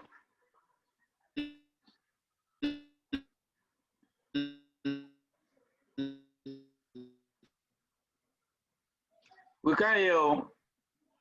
Can other people hear me, Sha? No, we can hear you, sir. So like so those normal, like the logistic that you usually do, sir, is it always first or is it stepwise? That is those odds ratio you get, those tables. Yeah, to be sincere, to be sincere with you, to be sincere with you. Yes, sir. When we are doing logistic, we usually use force. But if you are doing linear, we usually use stepwise. The reason is very simple. The logistic, the only thing we are looking at, the trend we are looking at is the odds ratio, how it changed. While for the, if it's linear regression, what we are looking at the arrow square. What gives us that arrow square before we even, it's not the B or, you know, the logistic, the odd ratio is related to the beta because it's the exponential antilog of beta, of which is of the regression coefficient. But in linear regression, we are not more even interested in that regression coefficient. We are more interested in the arrow square because the arrow square, which one contributes most to the arrow square, and that is why in that one, that stepwise you cannot overrule it. You want to know which one contributes very well. But this one also, not that we can do stepwise, we do. Because if sometimes you can pull all of them together, one will just disappear. If there's multicollinearity, you won't see one. Maybe I put in 5 now, it's only 4 I'm seeing. You know there's a problem. You now begin to now do it small, one by one. So to really know which one we want to put first, because normally you would like to put the one that have the highest odd ratio. But still also, it depends on the way you look at it. Most of the time, if you have a theory in mind that you've already, you know, if you look at the lecture, the session when we're discussing during the, I will read your distance, sir. During our linear regression, we talk about what inform first entry stepwise. If you don't, we have hierarchical. Hierarchical regression is when you've already made up you have already read literature, they already told you, already know that there's one variable that is the most important, followed by this, you've already listed them the way you want to run it, based on previous study, based on literature or recommendation. That is hierarchical. You'll be adding the most important one first from your hierarchy, from the hierarchy, you add the other one. That's hierarchical. Stepwise, you know, you put one, you know what you want to do is more like exploratory now. You If it's step where I want to do now, I can put sex first and add another one to see any change in the odd ratio, how did it change, and add another one. I begin to look at it like that. So, but in logistic regression, it doesn't, when you even do that, it doesn't make much meaning like you do in linear regression. But you can still do it. Most of the time, it's first entry we do. Okay. So, any other one? Yes, there's a question from what you have said now. If you do first entry, can't multicollinearity affect it? That one will disappear and the other one will not see another one rather than the That is why stepwise. when you do it like that, you see one disappear. You now go and be doing the stepwise to really see. Okay. Because you want to see among the two that disappear with themselves, you see which one build better model. You are not going to put both of them. You know that it's either way both of them cannot be together. They cannot be in the both of them they are saying the same. They cannot be in the model together.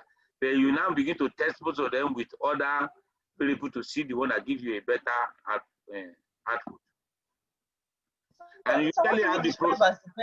You usually have the problem, especially when you have plenty, about 8 or more than that. There, you have many factors involved. Yeah, what did you say? So, what will you describe as a better model? Will it be when you're now having those higher numbers of odds ratio, or a reduced number? Of course, now to me, it's the higher number of odd ratio that is better one. The one that give you for each, like me now, if you want to do a hierarchy, I'll put female first, followed by that class before the other one. You get it now? Because if you remember, if you are judging association, strength of association is one of the factors. So for the fact that female are more, 11 times, and that's what gives the highest. That's number one. So that sex is a factor, the most important factor, followed by class. And if you actually watch documentary on Titanic, we have watched it. I've read about it also. You will see that the female was the issue of female and children was a consensus. He said that they should give life jackets first save the female, the ladies and children first. Ladies and children, because they have few lifeboats. Because they believe that it was unsinkable. Nobody could not be sunk. So they didn't put life, but it's only few. You have few lifeboats there. If let's say they have envisaged, they will have had enough lifeboats and everybody will have been safe until at least be on the lifeboat till morning before other ship will come and rescue them. But the funniest thing is that they have about 2 ships that are not too far from them, but they could not get their signal. One of the ships that could not, was too far from, they were not too far from them. In those days, in the night, the means of communication, telephone is not as good, as advanced as what you have now. So the person at the telephone, something, I went to sleep. There was nothing again they are doing. Went to sleep. So they were radioing them. They could not receive. Some people could not receive signal. So, and it was later they got to know that they were not too far from them. They will have rescued all of them. But the communication, no life, not enough life. Many things work against them. So that's just it. So it was a consensus, female. Let's save ladies and children. And of course, whenever they are saving ladies and children also and some other influence also, you will know that the people that have the first class people, they are more influential. They will first save themselves and save the person that they know influence. Because if they have few, you see this is the number of people that can be saved. So begin to see it's only people that are not influential. If you watch something, many people wanted to jump. Some agile young people, they wanted to jump. They were killing them. They were even shooting themselves because they wanted to jump out and go and meet. You know that if all of them go to the small lifeboat, they will sink the lifeboat also because if the weight is too much. So they were killing them and somebody is trying to shoot them. So those are the issues. I think let's move further. Prof said something. Let me look at it. How is effect size differentiated from confounder in logistic? No, I changed the question. I changed the question. Modification, not effect. Okay, sorry. Thank you. Thank you, sir. Thank you. Yes. You know, if you remember, are we together? Yes. Yeah. If you remember, when we were talking of the stratification, when we talk about it, how do we differentiate effect modification from confounding? We know in stratification, if you do the odd ratio for crude, and you now come and do the odd ratio, you now do enhancing odd ratio, you will see that, yes, that's to say that if it is effect modification, when you do separate odd ratio for each of them, the value will be different. For each strata, the value, each of the strata, the value will be different. If the value is different, you know that it's effect modification. Then if the value, they are the same, you know that it's more likely to be confounder. But now, when you see, you now do your Martinizing odd ratio, if it's not a confounder, still, you will see that the thing will not change much. The difference will not change much. But if it is a confounder, it will change. So what we usually use to do is that when we run the regression, if it is confounder, it will affect the adjusted odd ratio, and the other one will be different. But if the difference is not much, it doesn't significantly affect the odd ratio. And you know that somehow, so when you run it separately, it's giving different things. You now know that it's the effect modification. So when the odd ratio change drastically here with regression, is a confounder. But if it doesn't change drastically, then you know that it has actually affected the result, even without regression. You know that it's effect modification. So it's not a confounder. I don't know if you get it now. So the judgment is not just one analysis. That is why if you look at it the way we are running it, you have to run it. Even for you to do multiple regression, you have to first of all do simple regression first to begin to screen. On it again now. It's off. You begin to screen. Okay, I don't know if I've answered your question. I want us to now come back to the question Dr. Ikobo has. It's very, very fundamental. Now, I want us to go, Ugo, stop sharing and share the data editor view. Share the data editor window, and I want us to now use the ranking. And the ranking, I will tell you the reason you cannot use it the way it is there. We have to reverse it. Okay, before you do that, don't stop. Maybe it's not even there. Don't stop. Go and let's analyze now. Let's analyze. Go to analyze. Okay. Go to analyze. Oh, sorry, I want this thing to move on. Does somebody have a question? Oh, yeah, somebody is raising hand. Ugo, you are raising hand.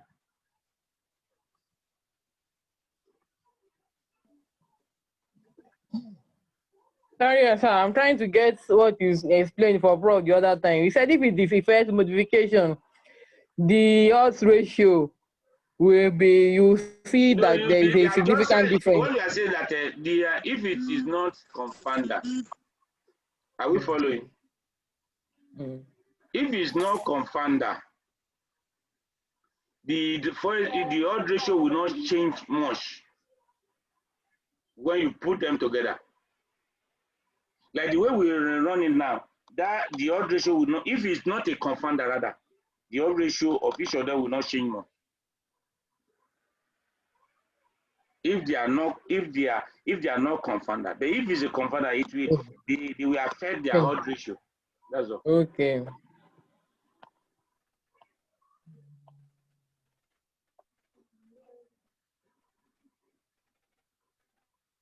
Okay, analyze, let's go to where we have been before. Logistic now. And replace all this one, remove all of them, and put that class. That class. You see what will happen.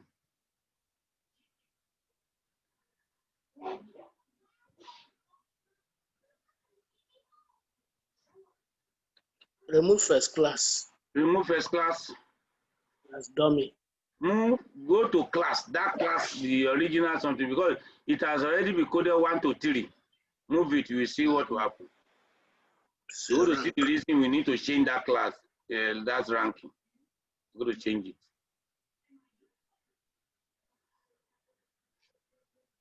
If you have questions, you can ask, please.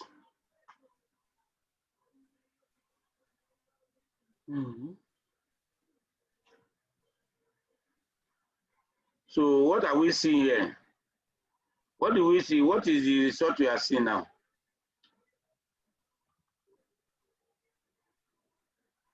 Can you see? It's showing us that, because what it's telling you is that as you move, who can interpret this one now? It's showing that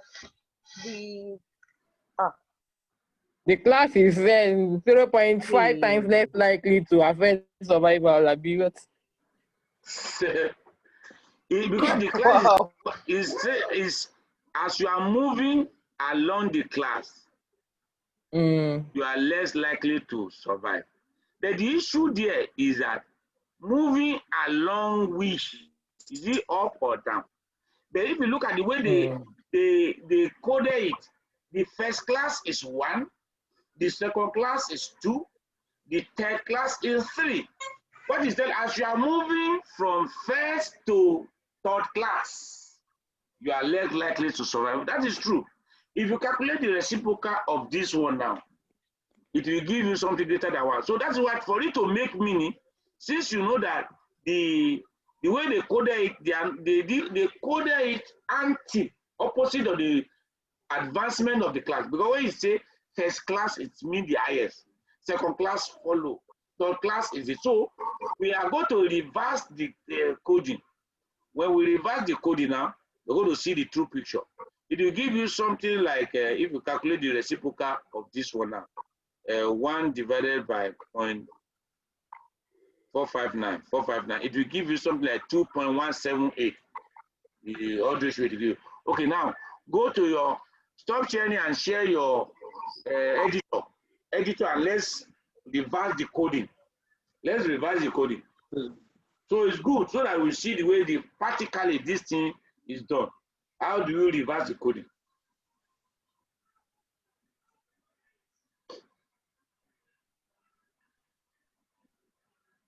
You know, sometimes when some people can be taking, they may not be. Everybody hearing me, if you hear me, if you are with me, just say I. Because some people, they can just leave the computer and be breastfeeding baby. Okay. Not to go, because Ugo is working now. Ugo, see your life. Imagine. Okay. No, what you didn't see what I wanted to do, please. What I wanted to do. What are you doing now? What are you doing? Yes. What you go to, if you see the way they label it, is first class is 1, second class 2. So we want to reverse it.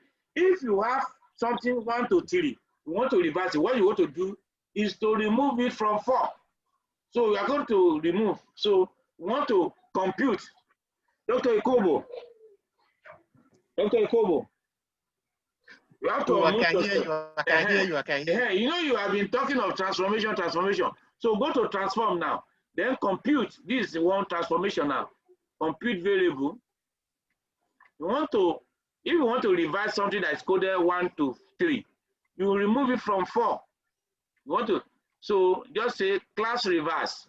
Class reverse. Or no, say class reverse. So that we know it's a new class. We'll have put that arrow, the first arrow, to be capital, so that it's easy for people to read it.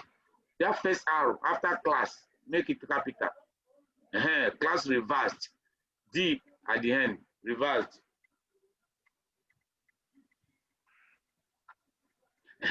So inside the box now, under numeric expression, put 4, type 4 is equal to type 4.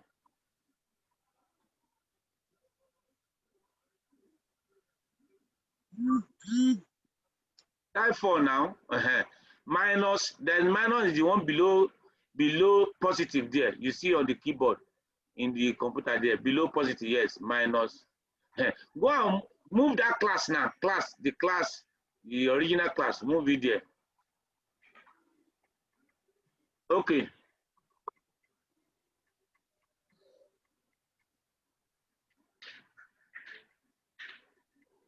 Click OK, yes. So share it again. Share it again. You're going to see, we go and check it out. Class reverse now. Those one that are first class that were coded 1 now, it has become 3. The second class that are coded 2 remain 2. The third class that were coded 3 become 1. So you have reversed it. And why is it opening new something for us? Now, if you look at it, so you can, in the class reverse, okay, you want to label it, you can label it, click on the value. So that why did you pick 4? Why did you pick 4? Which one do you want us to pick, sir? I don't know now. Because if you pick 6, what will happen?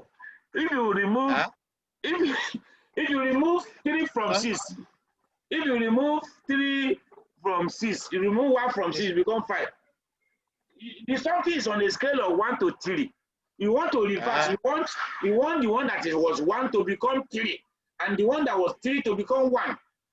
The one that is 2 remain 2. That's what you want to do. You want to reverse. You want class 1 to become coded as 3.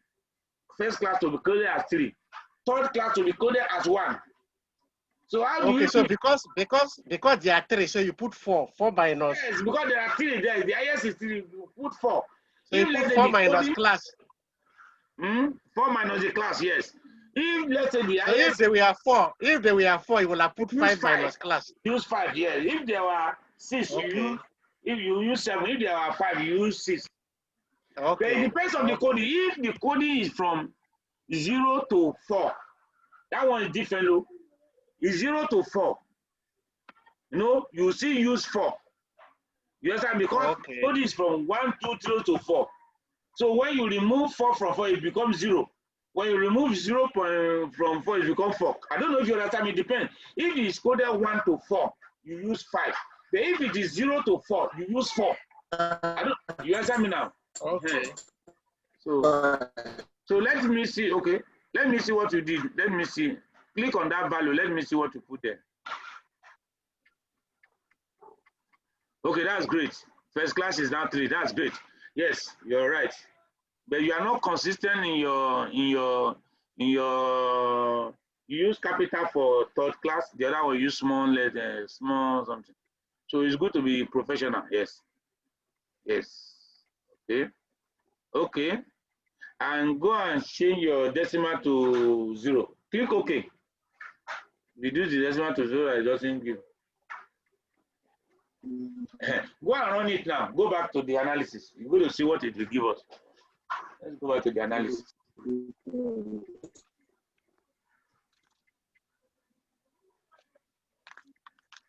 Are other people with us? If you are with us, let us hear your voice too. Yeah, so I am still together with you. Okay. Because some people can be dishing food at home. They say they are they are multitasking.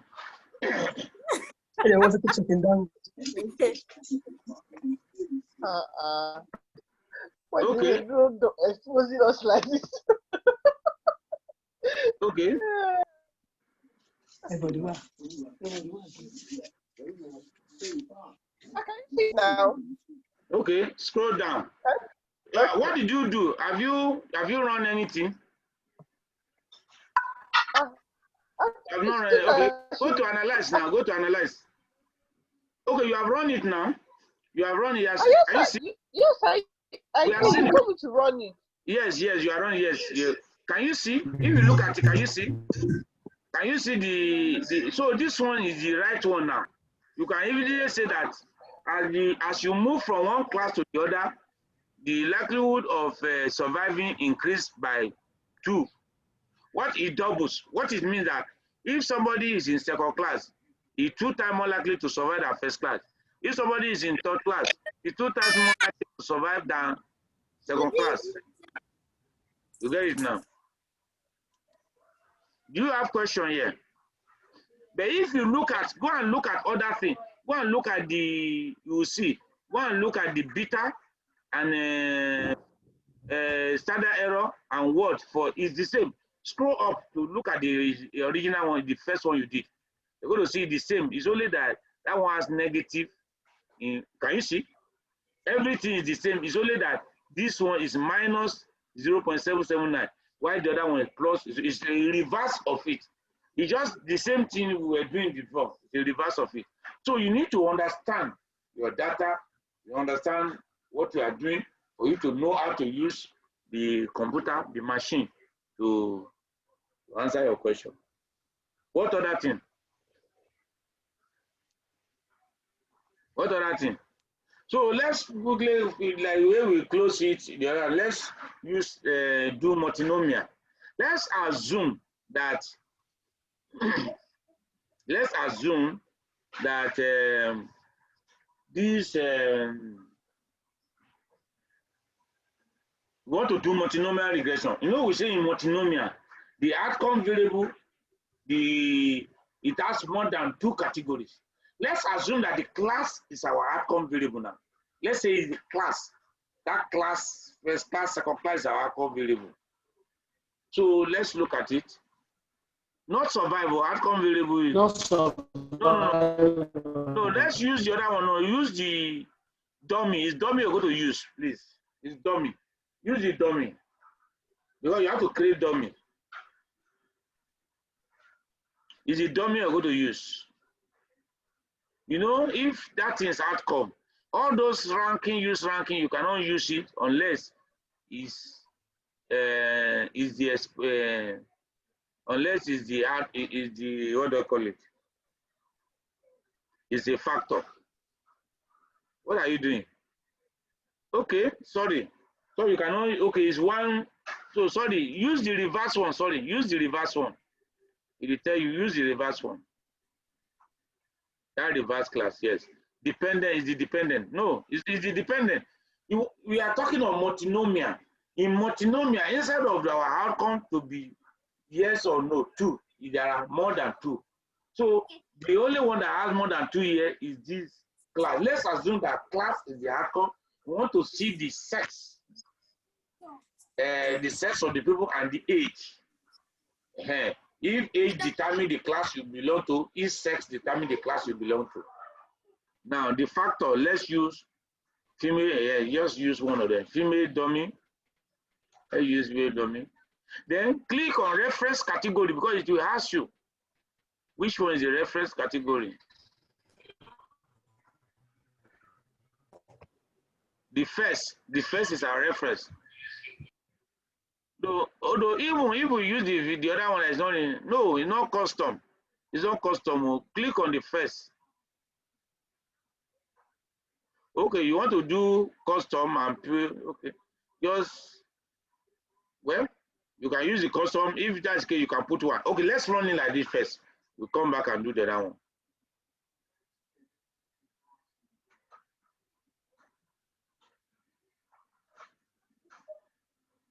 Show the result.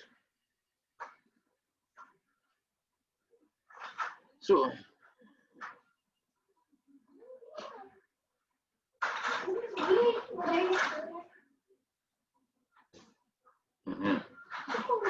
okay, go and redo it and put May something there.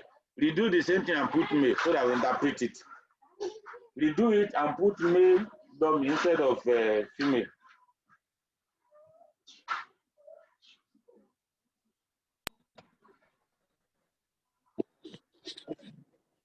Sorry, sir, excuse me. Does multinomial means that you must have more than 2, you must have 3 outcome variables that you are using? Like maybe say ANOVA or whatever. Yes, Because you use class reverse. Three categories. Remove that. Three categories, yeah. Yes, 3 categories of outcome variable. That is, Okay. the outcome variable is 1, but it must it must have more than 2. You know, it doesn't have to be 3. It can be 4. It must be more than. That's why you call it multinomial. More than, you know, binary or binomial is 2 possible outcomes. That is like survive, not survive. But this one, it must be more than. Okay, so sorry, a quick question. Okay. Okay, so like my impact evaluation now, that I'm looking at the number of severe malaria cases. I'm looking at number of uncomplicated malaria, and then those with severe anemia. So those ones are my outcomes. So with that, I'm able to use this multinomial. Oh, you say, wait, you say your outcomes are severe malaria, uncomplicated malaria, and then anemia. And but there is an overlap now. Somebody can have severe malaria and have anemia. Is that yes. also? Yes. So there are 2 different things.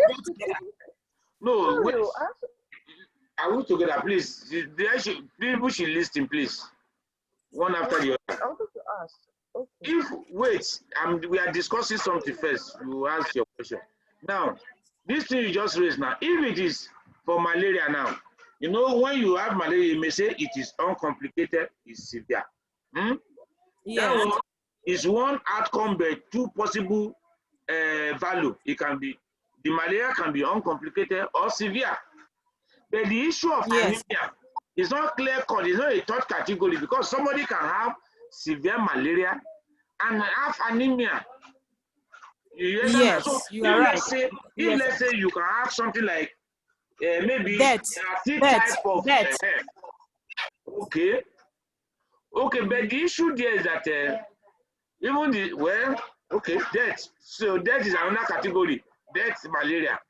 It's going to be difficult because somebody can die from severe malaria, and somebody can die from uncomplicated malaria. It doesn't have to be complicated before the person dies. I don't know if you understand me now. So you don't have for the malaria now, the possible type of malaria you have is either severe or uncomplicated. The anemia or no anemia is another separate thing. We know that most time is the severe malaria that may lead to anemia, right? That's the process for the anemia. Then you cannot, so it's not as if maybe there are 3 possible outcomes, 3 possible value: severe, uncomplicated, and anemia. No. So you cannot use it. I don't know if you understand me now. You can use binomial, binary. In that case now, it's either severe or uncomplicated.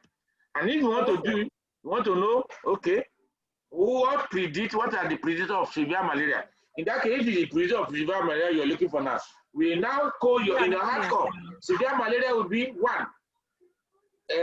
Uncomplicated will be 0. After all, even that anemia you're talking of is one of the indices for measuring severe malaria to know if the malaria is severe. Yes, I mean now.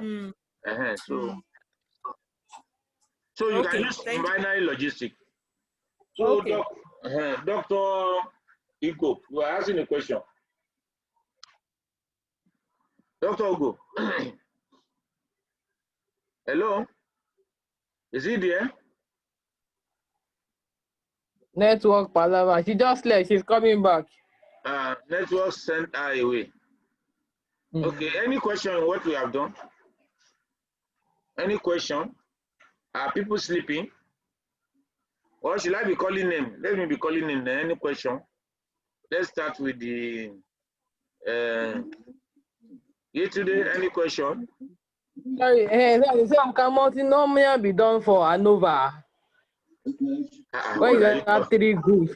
What do you mean by that? After doing ANOVA, you want to, after doing your ANOVA intensive, can you now say you want to do multinomial regression? If your variables, you can have you know, when somebody is independent, when somebody is in Sansa, that is where you are asking the question.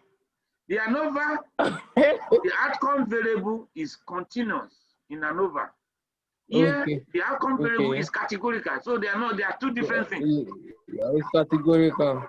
So we are talking of categorical outcome that is not Supposing you categorize them, that's what I mean. Yes, if you categorize your outcome now into 3 categories, and the outcome, you can do that. And when your category has become outcome, you are what concern you are not talking of ANOVA, because ANOVA is when you are having a categorical outcome among 3 groups. Independent groups. 3 groups, it's quite different. This one we are having categorical outcome. And this one has nothing to do with group. It's just one group, or even if you have many groups, you are considering them together. Look at the regression we did for your own, because it's more like cooperative. We treat each of the group as 1, 1, 1, 1, 1. If you look at the regression, is separately for supported group, separately for not supported group. Okay, any other one? Fatman, Dr. Fatman, any question? I want everybody to go. Okay. No, sir. Okay, no. So you can go and run logistic regression very well now. Yes, sir. That's great. Okay, that's great. Dr. Ogungbe, okay, go on. Yes? I'm sorry, in the multinomial regression that we did, I still don't get what the interpretation is supposed to be. We have not even interpreted it when the person that did it left. We have not interpreted it. He's coming back now. As you have said now, he had you. He's coming back. Okay. So, all right. We have not interpreted it. So, okay. I'm just asking generally what we have done apart from that one. Dr. Jane, Anna. Jane, any question? No, sir. Another question, sir. Okay. In my understanding of outcome and exposure, let's say, for example, now I'm trying to see the odds of having anemia among those that have HIV, malaria, and typhoid, for example. So I think my outcome measure is anemia, while the exposures are HIV, typhoid, and malaria. Mm-hmm. Is that correct, sir? Yes. So I want to do multinomial regression now. No, what can make you to do multinomial regression is that if your anemia, it is maybe moderate, severe, mild. You now categorize into mild, moderate, severe anemia. You have 3 categories of anemia now: mild, moderate, severe. You can use multinomial to predict. Yes, I mean now. But if it is anemia, yes or no, I don't know if you know. So 2 classes, 2 categories is anemia or not anemia. Yes, I mean now. So I don't know if you get it now. Or you can even say have severe anemia, moderate anemia, and no anemia. Since there are 3 groups, yes, I mean now. Severe, not severe, and no. Severe, moderate, mild. And no, even when you have, okay, you can even say, okay, severe, moderate, mild, and no anemia. And mild, yes. Whatever. Either mild, whatever. Once you have more than 2 categories of your outcome, you can do multinomial. But remember that the more the category, the more it's difficult to interpret. Even this one that is 3 categories now, you may find it difficult to interpret, to understand the interpretation. So if you now have up to 4 categories, you know that it's problem you give you. I don't know if you understand me now. And that is why many people just, even most of the time when they say logistic regression, it means binary. Like in this case now, if you want to know, okay, what are the predictors of severe anemia? They just want to separate people that have severe anemia from others. Either anemia or not, the severe anemia. Or you want to, if you want to preserve anemia or not, differentiate anemia from others. Yes? For clarity's sake, sir, does that mean it is the outcome that has to be stratified in terms of the category, not yes, it's the outcome. It's the outcome. Exposure. Yes, it's the because outcome. like HIV, malaria, and typhoid. So if I want to run a logistic, no. What are you saying? HIV malaria and typhoid, they are not categories, they are different variables. Those are 3 variables. These are 3 variables now. Those ones, they are not category, they are 3 different variables. They are predictors. You are trying to look at the predictors of anemia. I wanted to ask something. So let him finish now. Have you finished your question? Okay. So if at the end of the day I now run this regression model about, okay, I now have different odd ratio. So will the interpretation now be that, okay, the odds of having severe anemia is 2 times, and with in someone that has HIV is 2 times more than that have malaria, or what would be the interpretation? What would the interpretation be like? You see, I think, you know, what I think the problem you have is that you need some statistical exposure. Yes, I mean, and that's what we discussed before. You have to be following us, because it's not, the statistical understanding is not just one day. Yes, I mean, now, if you have been following what we are doing now, though, I cannot blame you for that, because all these other people that talk like all these Ugo that is just talk taka here. There's nothing that we have been doing that have not been, it has been part of what we have been doing from beginning. You know, all the training we have done. So sometimes if they quickly understand what we are saying, you don't be discouraged, because there was a time we were doing SPSS thing here. Some ladies, they were discouraged because they just discovered that Dr. Balogu I just finished surgery now. He just came here, he just here. They say someone that was not even here before, just finished surgery, just came, and they are finding difficult to understand. So, and not today, these people you see, it's not today, it's not you just came today. They have been part of what we are doing, so they have been doing it. So the issue there is that if you look at what we have been doing since day before yesterday, we first started with cardiovascular disease. That cardiovascular disease is the outcome. We have 2 exposure we did under that one. We look at obesity, we look at the age. There are 2 factors, different factors. When we run it, each of them have their odd ratio. So if you want to interpret, like when we finish with obesity, the interpretation was that the people that were obese, they are 2 times or 3 times more likely to have cardiovascular disease than people that are not obese. If we now run for the age, we say people that are more than 15 years and above, they are maybe 3 times more likely to have cardiovascular disease than people that are 50 and below. So if in this your study now, you do say anemia, yes or no. Let's say is your outcome is anemia, yes or no. You do you run with malaria. Your interpretation would be those who have malaria, they are 3 times more likely to have anemia, more than people that don't have malaria. Those who have TB, they are also time more likely to have malaria, more than people that don't have TB. Those who have this, they are separate. But the only thing there is that when we run, you do it with malaria, and you now say it's 5 times more likely. But TB may be confounding in the sense that there are some people that may have malaria that also have TB. You understand me now? You know, people that and have HIV also. Hey, okay, let's even use HIV and TB. You do it, you discover that people that have HIV, they are 5 times more likely to have anemia than people that have TB. They are so time more likely. You know that HIV and TB, they are related. So that figure you got for TB, that is saying that people that have TB, they are 12 times more likely to have anemia than those people that don't have TB. It may be HIV that is confounding for you. Or the one you get with from HIV, those that have HIV, they are 10 times more likely to have anemia than those that don't have HIV. TB may be confounded because they are related. Because when you do it, because most of the people that have the HIV, you know, in your study, you have people that have HIV, you have people that don't have HIV, you have people that have HIV that have anemia, you have people that have HIV that don't have anemia, you have people that don't have HIV that don't have anemia, you have people that don't have HIV that have anemia. So you are trying to tell us that anemia is common with these people that have HIV or more than people that don't have HIV. they know that most of those people that have HIV, some of them also, most of them also have TB, more than the people that don't have HIV.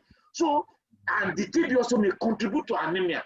So in that case, that TB may amplify what you are seeing that HIV is contributing to until you now run multiple regression. When you run it, it will fish it out. If TB is amplifying it, the time you are seeing it may slash to 6. Does it make sense now? Yes, sir.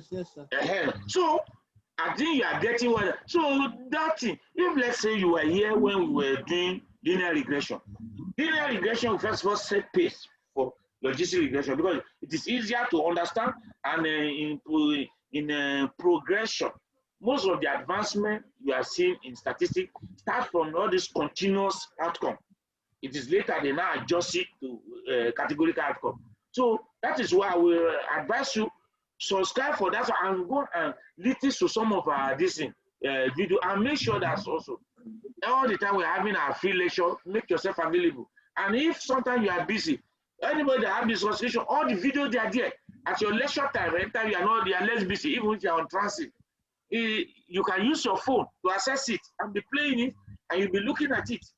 Instead of you watching some things on WhatsApp that are useless, you channel the time to, or even on your phone, to watch it. So over the time, you'll be able to get the acumen. You know, some of these things we are discussing is not, Rome is not doing in a day. Because I will make mention of something. If we have to be explaining, and we have to be explaining fundamental thing for 5 hours, and we will not even do what we are doing. But I think you have gotten the picture better now. All right, sir. Yes, sir. Is it better? Yes, in a way, sir. So, somebody was asking the question. Ugo, so you are asking a question.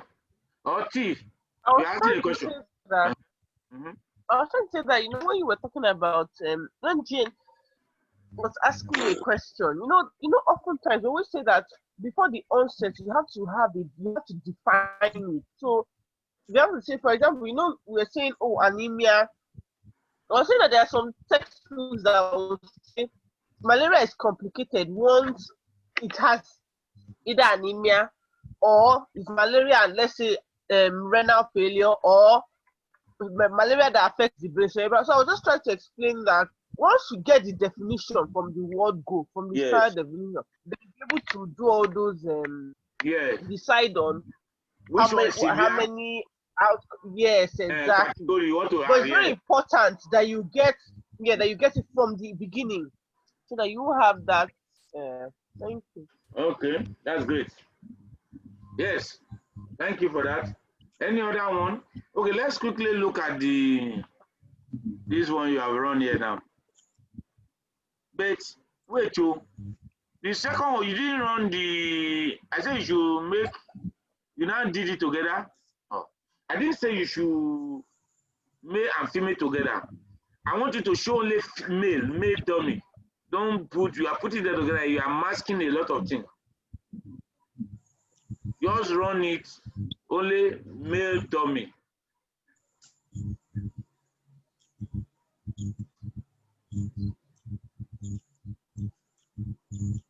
Yeah, run it now.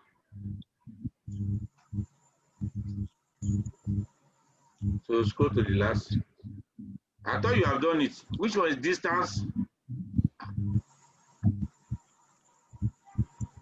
Okay, you have done it now. So look at what we have there now. So if you look at it, the outcome is, this is multinomial.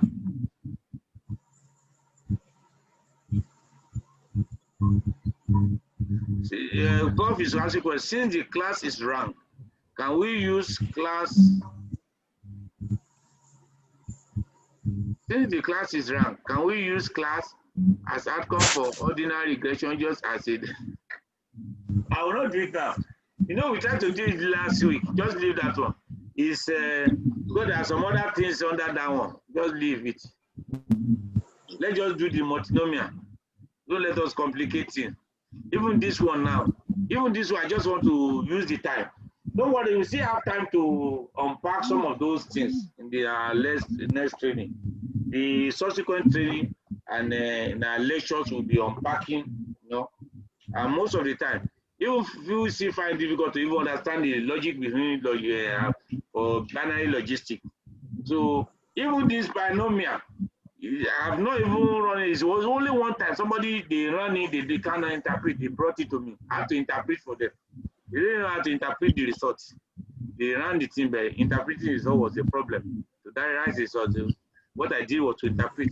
I didn't do it because I have not run it because there's no problem that warrant it. But if any problem warrant, I will do it.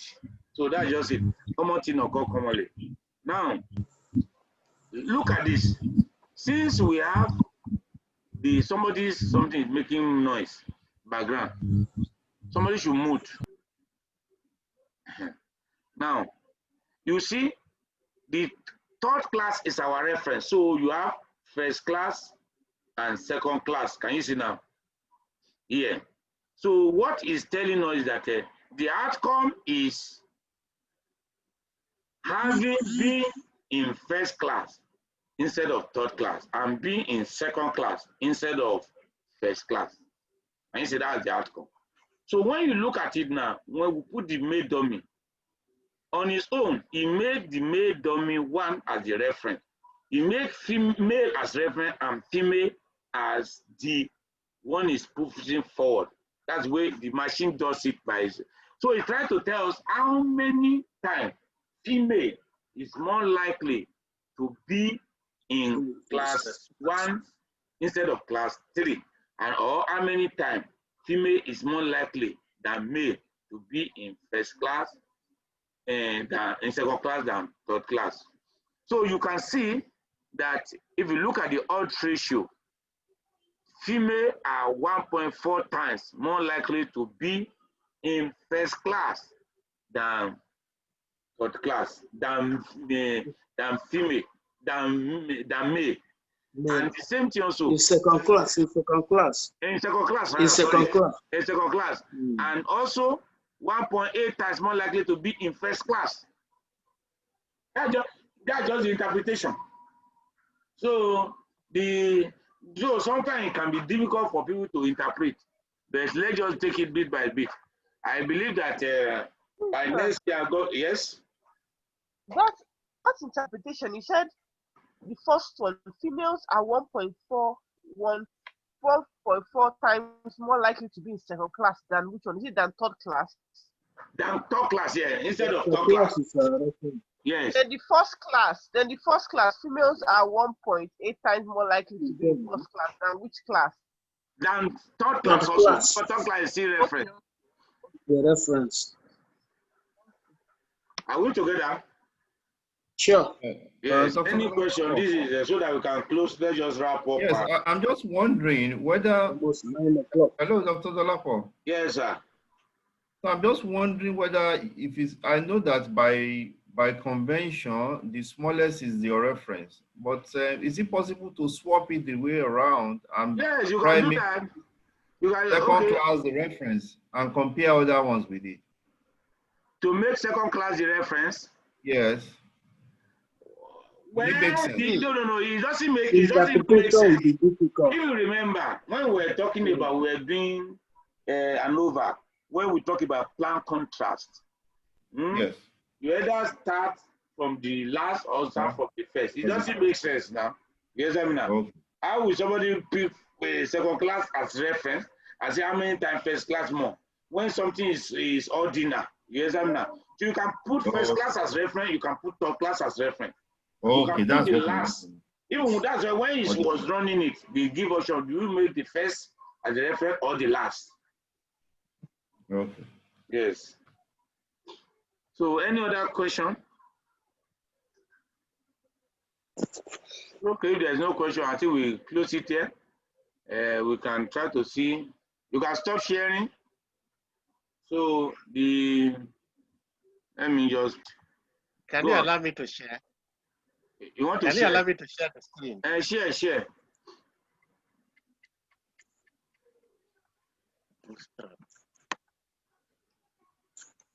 Can you see it now?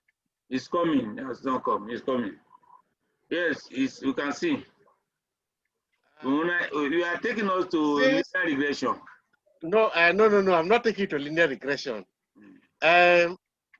In all our dialog boxes, when we go to binary logistic regression, this bootstrap